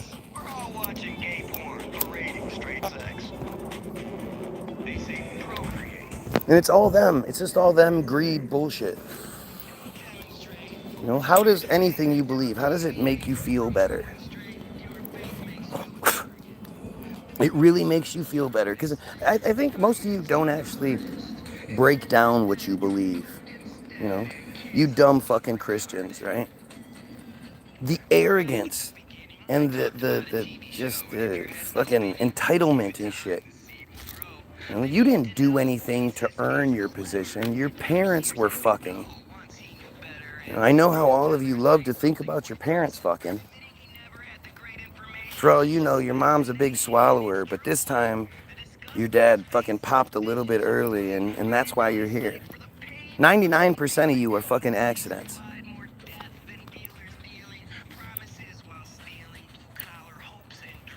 But do you really believe that because your parents fucked here, that children being bombed by Israel, it's okay? Because, you know, their parents didn't fuck here? Look at this immature dumbass. That's nasty talk. My parents don't have sex. Don't talk. I can't handle adult conversations. I live in a childish fantasy world where Jesus is gonna save everybody. He's just waiting. Harp technology, you name it. I think all of that stuff is good technology. What's he waiting for? We don't know. We don't know. But hey, we're gonna keep going. We keep believing it. What kind of piece of shit gets comfort from that? If I believed in your God and your dumb shit, I would be like embarrassed. You know? Why is, you know, I would have such a hard time with the idea that, you know, I'm somehow being allowed to eat. God is showing its grace to me and allowing me to eat, allowing me to not get bombed. And yet there are children all over this planet that are being abused in so many different ways. Many of whom believe in God. Many of whom, like, you know, the children being raped by clergy, they're in their heads, they're screaming, and please, God, help me. What have I done, God? Please help me. Why is this clergyman fucking doing this to me? And your God does nothing. Your piece of shit Jesus, your piece of shit God does nothing. Watches. It has the closest view you can get, closer than this. He's just watching, popping popcorns. Ooh, that one looks like it hurts. And all it has to do is dinkle, dinkle, dink, and it could change the whole thing. But instead, it just watches. Just watches.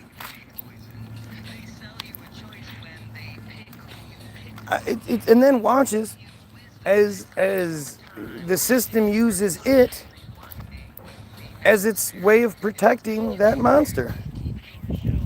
What's up, Matt?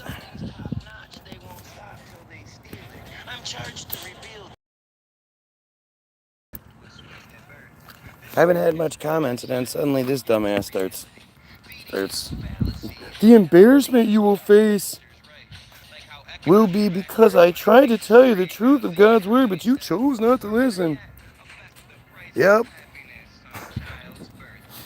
Like, what, again, this person, you feel good about that? That makes you feel good, huh? You obsess over me. You worship me. I am an idol to you. I guarantee you would blow me if I wanted you to. I guarantee it. And yet, you know, you believe this shit? You're so stupid. It's unreal. How does it not fucking bug you? How does it not make you feel like the dumbass you are? They've been stacking the deck since debt became currency, supplying the worry, bringing the terror, the aware. The listener who's listening to these words fly from your speaker. You sound like Beaker. This is crazy. My message is What the fuck is that? your arguments grow. Is that a spider? You don't make sense. Like your silly defense, hell-bent on acceptance. The messenger's death is collateral damage. If you can't understand it, the advantage is lost. The man is your boss. You love tossing his salad. You think DJ Khaled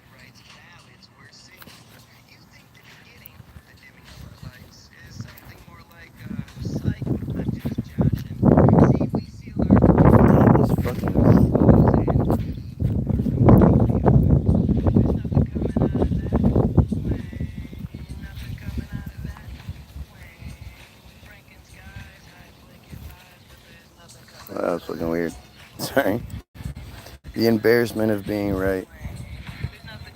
Yeah. Yeah, what is there to be embarrassed of? I'm going to be embarrassed because I spent my life doing everything I could to expose and eradicate the pedophilia, especially associated with religion. Like, where would that even begin to make sense? Just like having 3 viewers and 11 likes. Where does that make sense? Notice I've been saying this for quite some time now, and nobody's been like, oh yeah, like I keep saying, show me another person that has a similar situation when they go live. 2,700 subscribers plus. Now I have 2 viewers and 11 likes. Show me somebody else that's in the same boat. Somebody. One other person in this fucking world of millions and millions and... It was a spider. And it let me fuck with it a bunch of times and then it just ran off again. That was weird. Wow, that was weird. It's a big spider. It doesn't happen to anyone else, not that I see. Right. I mean, how does somebody not feel extremely important when they have a unique situation like this? And it's not like I'm doing something that's unique or not very popular. Making live videos on Facebook, driving home, riding home because I have a driver. In the car on the way home, every time we passed a person on the side of the road, they had their phone and you could see they were like, making videos and shit. I saw multiple people over and over again. Either they're fucking with their phone or they're making videos with it, but what I'm doing is extremely commonplace. Millions of people do it every single day. So for me to be just one of the millions who has then this one of a million situation, that's fucking weird. Like, I don't care if you agree with me or believe me or like me or anything like that. This part, don't you think it's weird?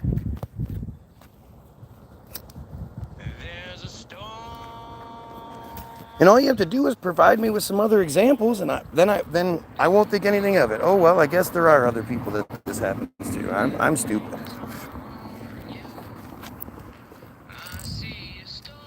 And not only is it weird for me, the people that I know are real, like Matt, like Mary. Matt sends me videos all the fucking time. Matt's always sending me shit. Meaning he's watching all sorts of other things. It's not like he just watches me. He watches all sorts of shit. He's been watching all sorts of shit. And to have never seen anything like this, that's fucking weird.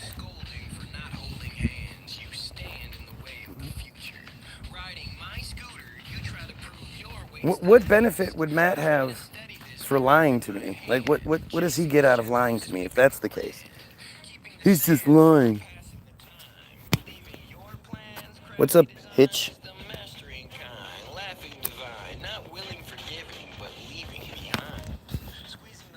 You know, and I don't harp on that because it's like I'm trying to make myself feel better or something like that. It's me addressing the big picture argument with a focused picture, personal thing that's happening in my personal existence. Has to do with the bigger picture thing. I point it out because it's another piece of evidence that I'm providing you. Something else is going on here. You used to be able to say it's because you're talking about, you talk about Israel and stuff. And 5 years ago, yeah, okay. But nowadays, that's all they want us talking about. To the point where, they're having the Lindsey Graham funeral, and the thing that's going around everywhere is Hannity blowing Netanyahu. Even in Netanyahu, or even in the funeral, they're taking time to do the Israel propaganda, encouraging you to talk about this. Look at this, people. Look at what we're doing. Ooh, I bet that makes you mad. I bet you have something you want to say, right? So it's not the fact that I'm talking about Israel with there's the hawk screaming at me, letting me know, right?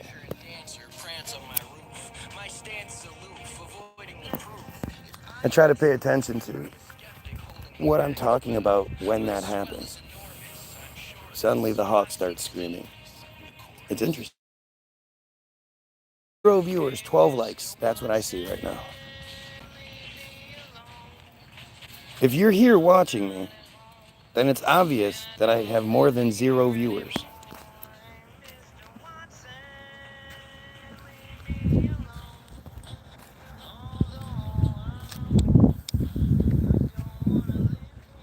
And trust me, I don't want this situation. You think I make a bunch of content so nobody can see it? No. Of course I want things to work out.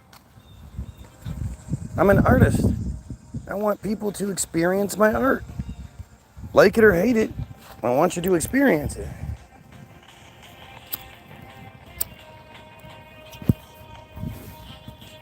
They used to say, you talk about this just so you can get attention. What the fuck attention are you talking about? If I just wanted attention, I'd sell you Jesus. You already buy it, so it's an easy sell.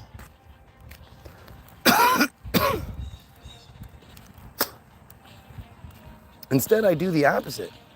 I do the one thing everybody knows you're not supposed to talk about. But again, if I was Ian Carroll, I would have a huge feed. I'd be wealthy. Ian Carroll makes fucking bank. Or at least he did.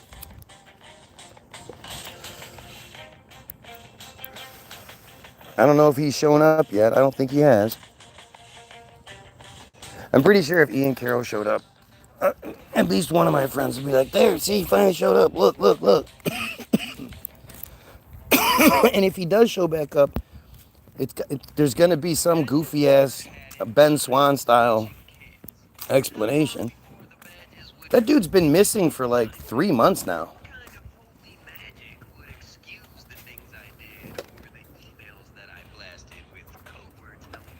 You don't be Ian Carroll. Put yourself on the list and make yourself the target and all that stuff. Build up your fucking your following and everything so that when you go live you get thousands and thousands of views and shares and likes and you get to go on Joe Rogan and all that. Only to just disappear one day. Not give us any sort of, hey, I got some shit I need to take care of. Hey, I blah, blah, blah. Like, it's really fucking crazy. But it happens all the time. You know, and the craziest part is that it seemed to happen as I was catching on and exposing it. I assume if I'm doing it, other people were too. I just didn't see any of those other people. But I had started looking into Ian Carroll and trying to make sense of it. And to me, like, I don't even need a whole bunch more evidence. When I look into Ian Carroll and you find out that he appears on social media in March of 2023, and prior to that has 0 social media footprint. No pictures, no other pages, no videos made. This guy who makes great videos, and apparently he has all this skill in making videos. He has all this skill in finding information and presenting information. And he never existed prior to March of 2023. And he was like 26 or 27 or some shit when he appeared. It wasn't like he was some kid. 22 months later, he's on Joe Rogan. How does that work? And of course, he builds up this following. He becomes basically one of the main anti-Israel voices, sort of. Like, it's actually really weird, because if you step back and you look at it, from their perspective, Ian Carroll was extremely valuable. He made them seem like they were much bigger and more powerful than they truly are. When you see Ian Carroll making video after video showing, and then there's this guy who controls this, and this guy who controls that, and yada, yada, yada. Like, it's intimidating. You watch those videos and you feel overwhelmed.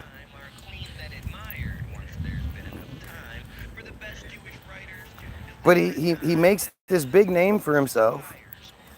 Then he and his team spend all of these hours and hours working on this search engine tool. I'm not sure what it is. It's an app you can download to your phone or PC that will, quote, help you search the Epstein files.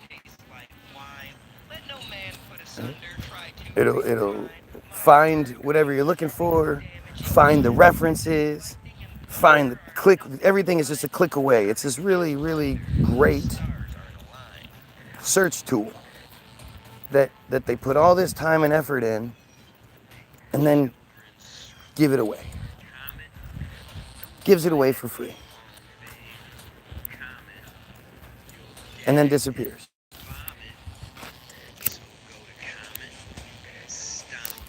And this absolutely fits the Themish playbook, just like they did with Robert Maxwell, where he sold American military and businesses and all that, this Promise software, PROMIS software,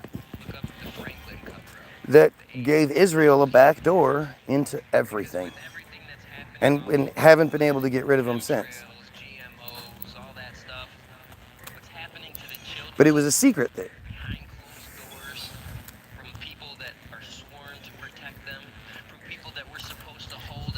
Don't you think that's strange? Doesn't that seem extremely manufactured, especially when you look at the success Ian Carroll was allowed to have? I guarantee, I never saw anything like this on Ian Carroll's page. I never saw Ian Carroll go live with 4 people watching and 12 likes.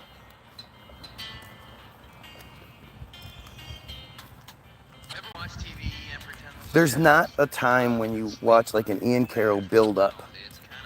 He basically dropped and was like the guy from the start.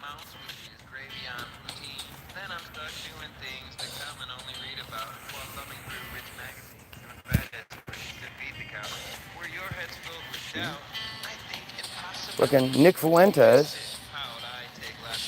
The first time you hear about Nick Fuentes is he's having, I mean, I know he existed before that, but the first time the majority of us hear about him, it's because he's having dinner at the White House with the president and Kanye West. What? What are you fucking talking about? How did that happen? How did he get that amazing opportunity? It's not like it's something that happened after that. It's not like there was another version of that story that took place where somebody else, some other celebrity, was hanging out with a normie or with a content creator, or a controversial content creator, and this makes sense. I don't know what's going on. Matt, are you still here? Are you commenting? Like, what's going on? It's weird that there's so little activity going on right now.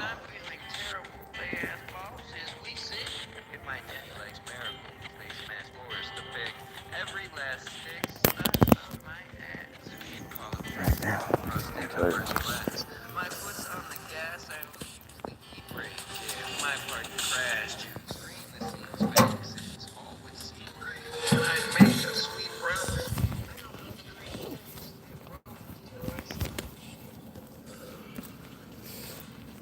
I'm privy to the best. See, I'm giving nothing less.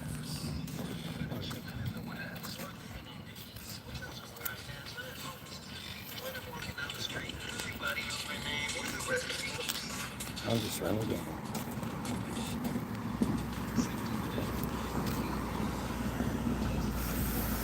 Seriously, where is everybody? I have 4 viewers and 12 likes, but nobody's saying anything?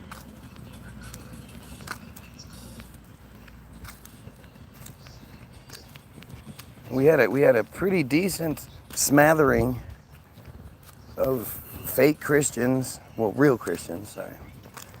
And you know, friars were here earlier, but everybody's gone quiet.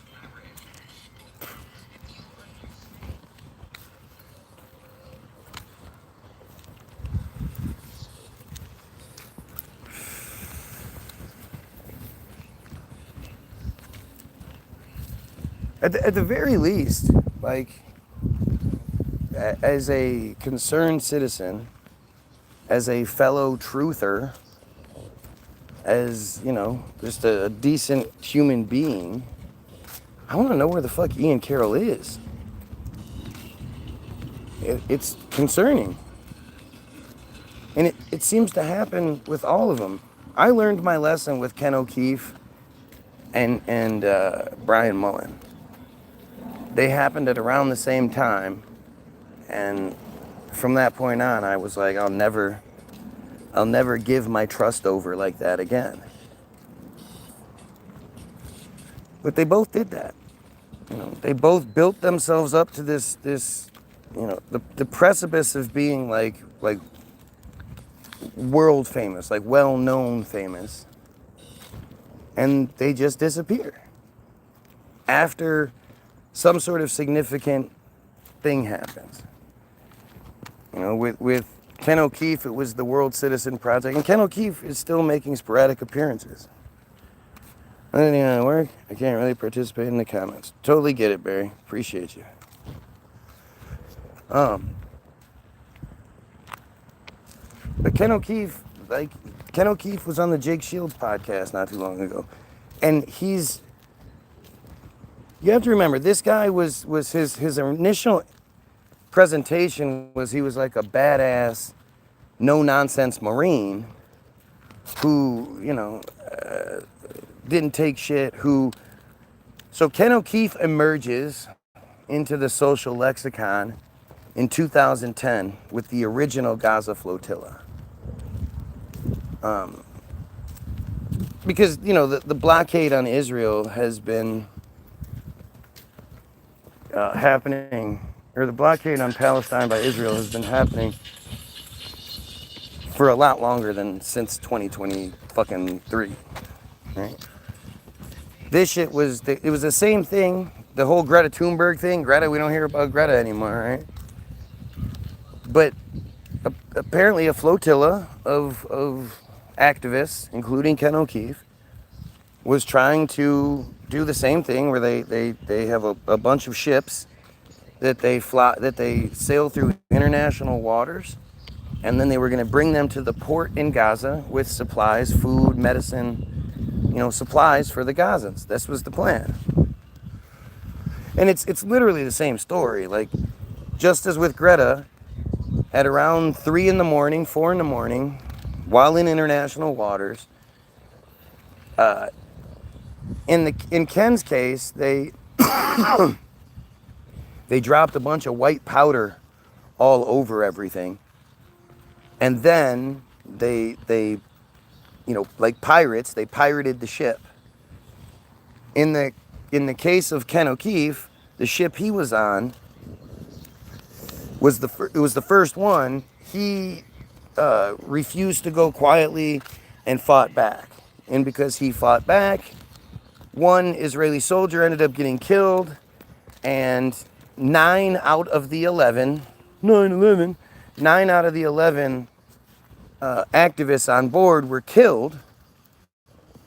Came out later that 6 out of the 9 were shot execution style. So they were on their knees and shot at point blank range in the head, front of the head, back of the head. It turns out when this went to court later on, the argument was that, you know, if they would have just let the Israeli soldiers commandeer their ship, then none of that would have happened. But because they fought back, well, the Israelis had a right to defend themselves. And so in defending themselves, 9 of the 11 people were killed, 6 execution style. And that's literally what they won the case with, right? But Ken O'Keefe is interviewed as he's returned, and he still has all the blood on his face. Apparently he hasn't wiped the blood off his face because he wanted the people to see. I don't know how you could have a crimson mask that long without it getting dried and flaking off and shit, but apparently that's what happened. But that's where Ken O'Keefe just sort of emerges from. And over the next couple years, he's doing his thing. I discovered him in 2016, I believe. He had, I think he had already finished up his tour that he was on for the One World Citizen Project, and you know, he would go to college campuses and do speeches, and it would be recorded and, you know, put online. And I remember watching it, and watching as he was drinking a beer while doing it, and I just thought, that's weird. Like, it's one thing to smoke. Smoking doesn't make you fucking stupid. Drinking beer, drinking alcohol makes you stupid. But I fucking fell in love, man. I was like, holy shit, there's somebody actually saying the truth, because he was talking about Israel. And I hadn't gotten to the point yet where I realized Israel wasn't real. Israel's just a construct. You know, it's not Israel's anything. Israel is just a place. It's the friars that are the problem. I didn't realize that yet, but Ken, you know, there's like 6 or 8 of these videos, and I watch all of them, and I'm just like, holy shit. This is back before you could go live. So I was making videos about the chemtrails that were being sprayed fucking relentlessly. 2014, 15, 16, the chemtrail spray was unfucking real here in Michigan. Every single day we were just getting hammered, and we should be getting hammered any time now coming from the west here. We'll see, right? There's nothing yet, but there should be any minute now. But I would make these 5-10 minute videos, and then I would post them, and my videos would get, you know, 2,000, 3,000, 5,000 views on them. It was, you know, when I was talking about chemtrails, I was allowed to really gain traction. I went from you know, a couple of hundred friends and like 30 following to 5,000 friends and 2,600 following, like in less than a year. And my videos were getting pretty good traction, and one day I noticed, I even wrote our song, The Samson Option, because of the Ken O'Keefe videos. And I reached out to the Ken O'Keefe page, and at that time he only had like 28,000 following or whatever on his Facebook page. It really wasn't a very happening style page. It was all right, but it wasn't nearly what it would be. And so I had reached out to him through the messenger, and I said, hey man, you know, wrote this song based on you and what you're saying. Really appreciate everything you're doing. You're the man. If I can support in any way, I will. La da da da. And the people that were running his page reached out back. We're like, yeah, we'll let Ken know about the song, and we appreciate it. Blah blah blah blah blah. Whatever. So one day, it must have been in June, I noticed that the last video showing Ken was in April, and it was a video from the outside. It was actually a JDL or an ADL, I can't remember. I think it was a JDL video where they were standing outside a diner where Ken was inside. He was doing a presentation either at the diner or near there, but they were outside and they were protesting. And the last image you can see of Ken is the camera zooming. He's standing in the window of the restaurant and the camera zooms in on his face and he has this concerned look on his face. And then there's nothing. And I was like, hey, what the fuck's going on here? So I start making my videos. I'm like, hey guys, I know, I normally do the chemtrails, but there's a guy, Ken O'Keefe, who is, the best. He's the best of us all. He's actually saying the right things. He's pointing out the things we're not supposed to talk about. He's talking about them. And he's disappeared. So, he's one of our brothers in this fight. He's actually a general in this fight. And he's disappeared. We need to do something. We need to figure out where he is. And, I make a couple of these videos and they get quite a few thousand views to the point where, out of the blue, the Ken O'Keefe page reaches back out to me and they're like, oh, hey, we played the song for Ken. He really liked it. As a matter of fact, we're gonna pin it to the top of our page. And I was like, fuck yeah, that's amazing. Thank you so much. And I was honored. I was so flattered. And it getting posted at the top of the page, it jumped to 3,000 some views like right away.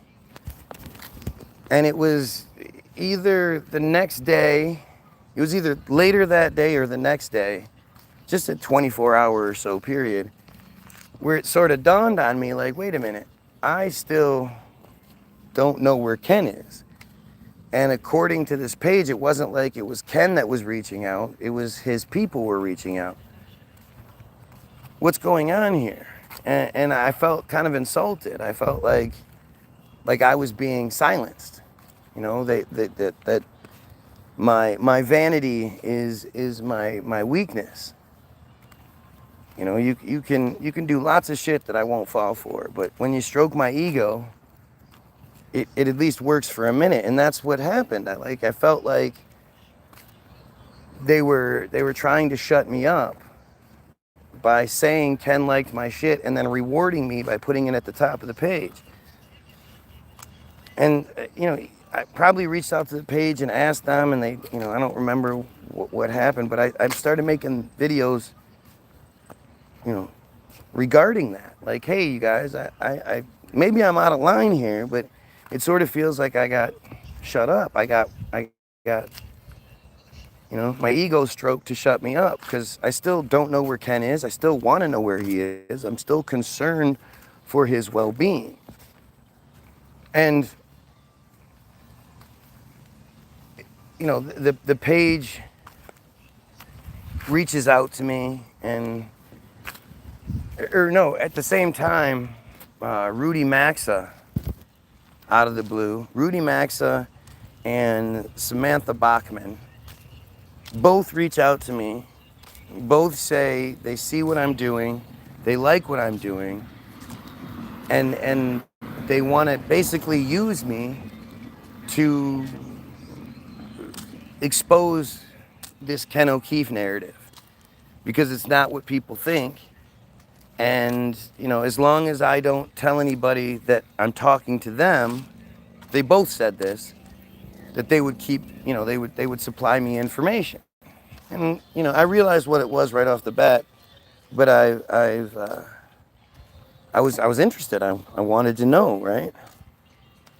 And so I agreed to play along, and I even talked to Rudy. He was like, he said he was in Peru somewhere, and we did a video call back and forth. And I was like, I wanted it to be a give and take thing. Like, I'll play your role. You need to, help me. Fucking share my shit and stuff, But they were both. It was just obvious from the beginning I was getting played. But I knew it, so it wasn't as big a deal.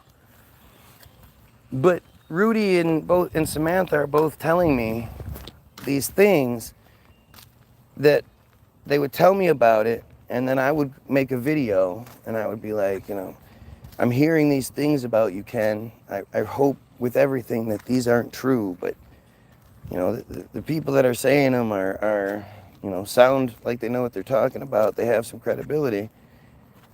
Is it true that you took the $130,000 from the World Citizen Project and just bounced? Is it true that some Colombian girl, 20-something Colombian girl, I think, that you decided to leave your wife and child back at home, take the money and go to someplace with this broad instead? Is that really what's happening here, Ken? Like, I don't want that to be the truth. Please, come out of hiding and make another video. Your whole thing is that you made a bunch of videos that made us all, fall for you. So now you've just disappeared on us, and not only have you disappeared on us, and there's some really negative shit coming out about you. And so I'm making these videos, and suddenly I get a message from the Ken O'Keefe page where it was like somebody was trying to be Ken O'Keefe so hard that they were like, it was like if I was talking to the Macho Man, and instead of the person dropping the character to have the conversation, they were still trying to have the conversation as Macho Man, and typing out, ooh, yeah, and dig it, and all this other shit. Like, instead of just, so it seemed like somebody was using a bunch of Ken O'Keefe isms to sort of, prove that it was them. And they were like, everything I've done in the past should absolve me of any sort of scrutiny today. People just need to trust me. I got a plan, blah, blah, blah, blah, blah. And I'm like, that's really weird. That's the shit Israel says. Israel says they don't have to justify what they're doing or explain things because their past absolves them of scrutiny. Why are you being Israel-like?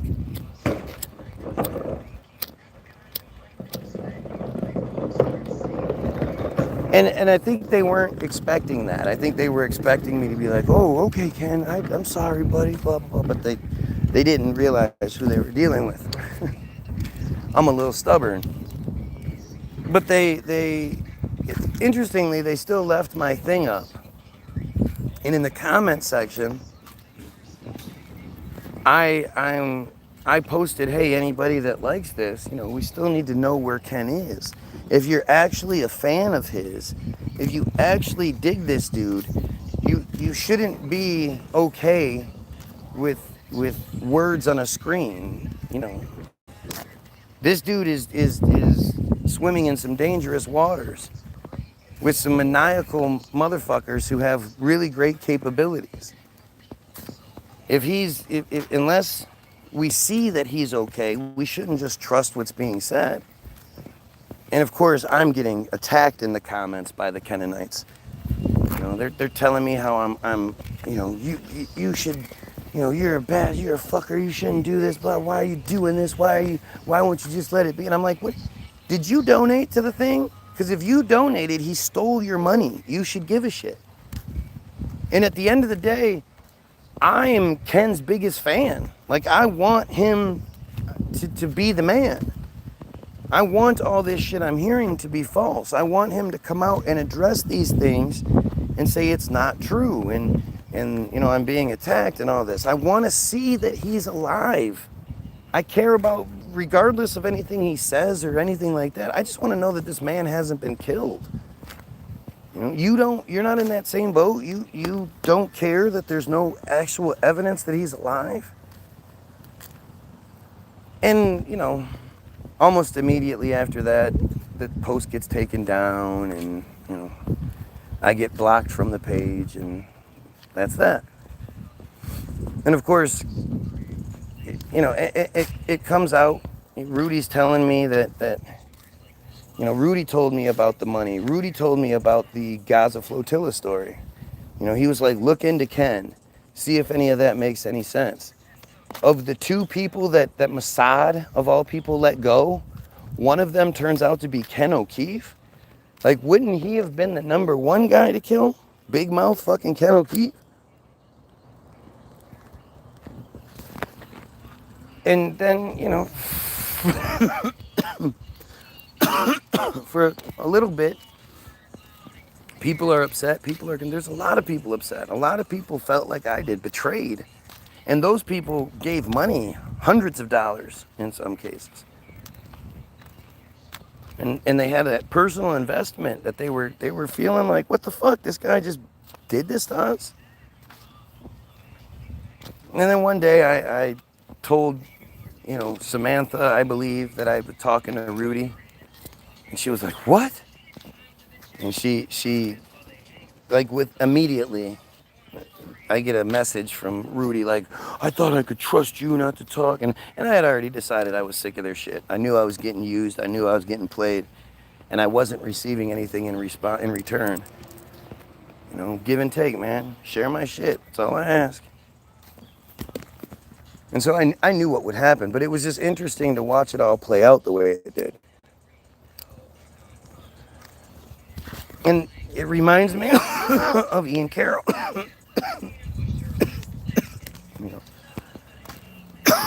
And of course, nowadays, again, Ken O'Keefe appears on Jake Shields' podcast. He pops up now and then. And Doofus looks like the guy from that Sega game. What the fuck is it called?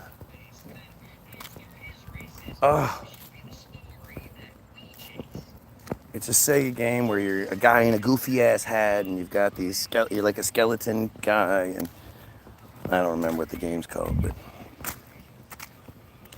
he's like a joke now. He looks like, well, actually, there was one point where he'd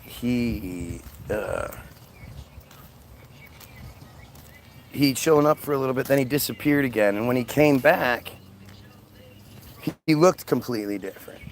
And he claimed that he was being held prisoner in a camp or something like that. Like, his whole story is just fucking crazy. And it's weird to me that people like Jake Shields, who are supposed to be on the up and up, don't ask him about that shit. Like, dude, I got you here. There's a lot of people that want to know about this World Citizen Project. That was $130,000 plus. What the fuck happened?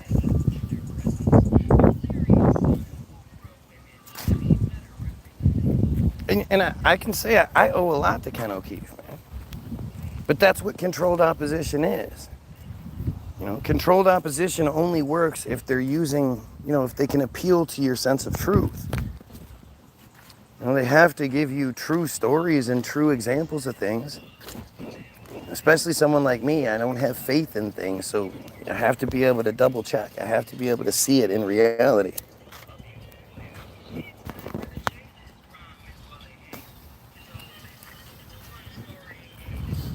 Same thing with Brian Mullen. They get themselves to a certain point and then they disappear. And then I reach out and I have interaction with them. And then, they do their thing for a little bit more, or Brian did. And then he just got weird. And he starts talking about the Bible, and he starts doing all this crazy shit.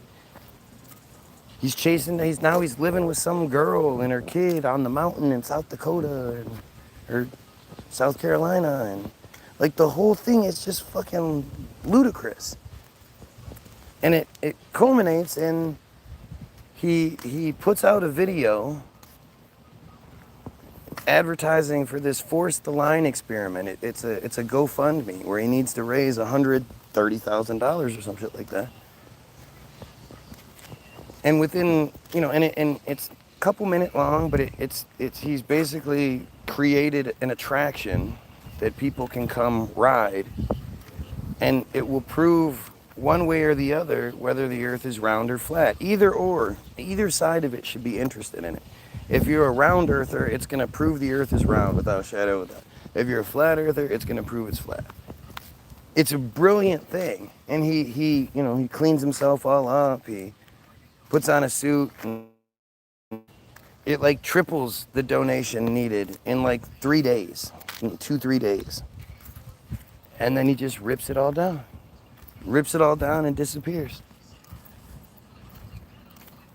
And he stays disappeared until 2023, I believe, when I'm doing an expose on the whole thing, and I call the number to the company he said to work for, ERADICATE Engineers, which has the North Carolina Department of Transportation's contract to be their bridge authority, inspectors, supposedly, construction and whatnot. Though, if you go to the website, you see it's like, if you don't know anything and you just go to the website, it looks legit. If you start digging into it just a little bit, you see it doesn't make any sense. It looks like something that was slapped together to be able to handle most objections, because it looks legitimate for most people who are basically computer stupid like me, And it took me years to be able to sort of look deeper and everything. But then when you finally do figure it out, you see how it is what it is. I call the number, it rings, goes to voicemail. It rings, I think it rings once or something and goes to voicemail. You can see the video on the feed, actually. You can go back. It's one of my older videos. It's actually really interesting to look at. But I call and I leave a message saying, just looking for Brian Mullen. Kind of weird. Actually, I didn't even say. I don't know. But I pointed out the fact that this is supposedly a government-funded engineering firm, which should mean, oh, wait a minute. If they're government-funded, then doesn't that automatically mean transparency? There should be Freedom of Information Acts that are able to be filed regarding everything about them? That's actually really interesting. I need to look into that, right? Wow, Carrie, you've been here this whole time? And this is the first thing you said in how long? I don't know if you guys have been commenting. I'm not seeing any comments. That's the first comment I've seen from you in a long time, Carrie. In like well over an hour.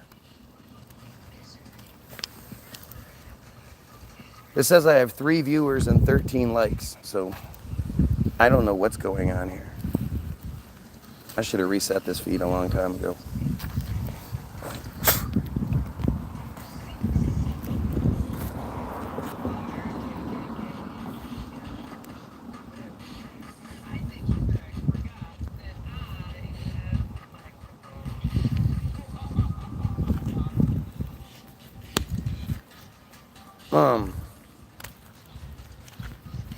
But then the guy calls me back. Oh, the fact that this company that has this government contract, when you call the number, it goes to the main guy's voicemail, like his own personal cell phone. He doesn't have an answering service. It's not professional, like, at all. Hey, you've reached Sean with ERADICATE Engineers. Leave a message. Like, that's just not what you would expect.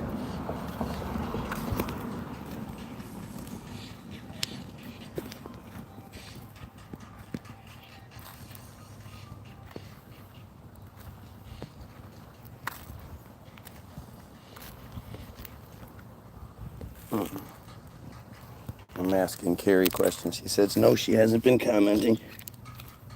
I asked if she's been here the whole time.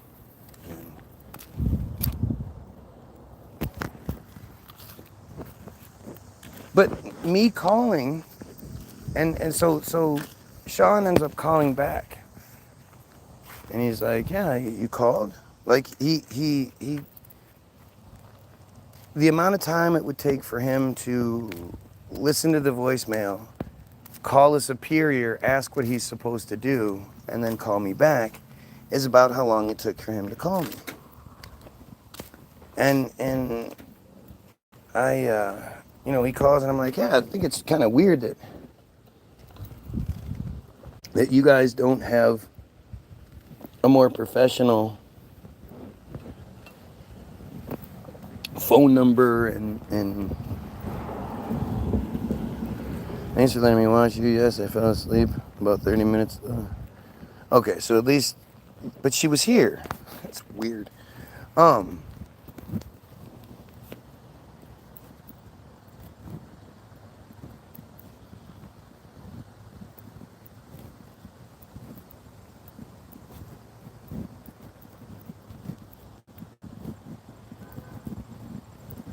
So he calls back and I say that, and then he's like, yeah, well, I wish we were a big company, but how can I help you? And I said, well, I'm actually calling to find out, to ask about Brian Mullen, and I'm saying, like, I'm about to say there's a lot of people that are concerned, and as I'm saying that, he interrupts me and he goes, oh, haven't you heard? Brian Mullen was abducted by aliens. And I was like, yep, see, there you go. Instead of any and before I could say any more, he hangs up. Or I say, no, see, now you got to make a joke. Like, that was the absolute worst thing he could have done. The absolute worst thing he could have done. Because all it did was push the narrative. Like, he could have said, yeah, Brian's actually, he went through a lot. He decided to get out of this. We get a couple of phone calls like this every so often. It's good. He's glad to know that people are concerned about him, and yeah, he's totally safe. He just wanted to get out of the eye. He just didn't want all of the drama that came with it. But that's it. Nothing crazy. And that would have been like, if he would have said that to me, I'd have been like, you know what? That's fucking reasonable. I don't necessarily believe it, but at least that's reasonable. He did the absolute worst possible thing you could do, saying what he said. All he did was make me go, well, fuck yeah. Like, obviously something else is going on here.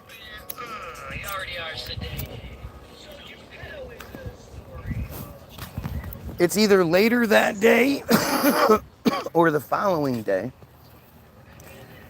You used to be able to prove it by... So it's interesting. YouTube has changed up their thing. You used to be able to look at something and then put a search term in and then look it up by upload date. And it would show you in order when things were posted. So if you looked up Brian Mullen, where is Brian Mullen? And you did the sort by date, you would see my video where that happened.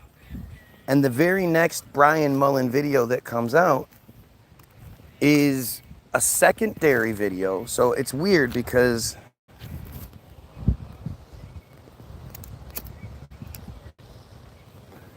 the original video is nowhere to be seen.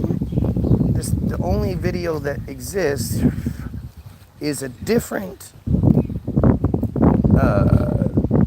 conspiracy channel with almost nothing, breaking down the original video and pointing out the weirdness. It's a 2-minute video or something like that.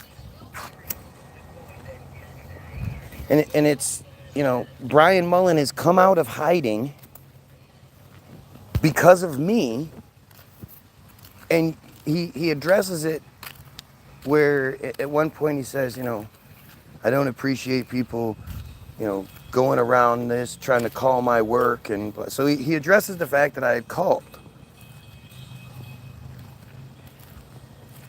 I'm going to do a big old Brian Mullen video tomorrow. That'll be interesting. For now, I'm going to bounce. 2 people, 13 likes. Fucking stupid.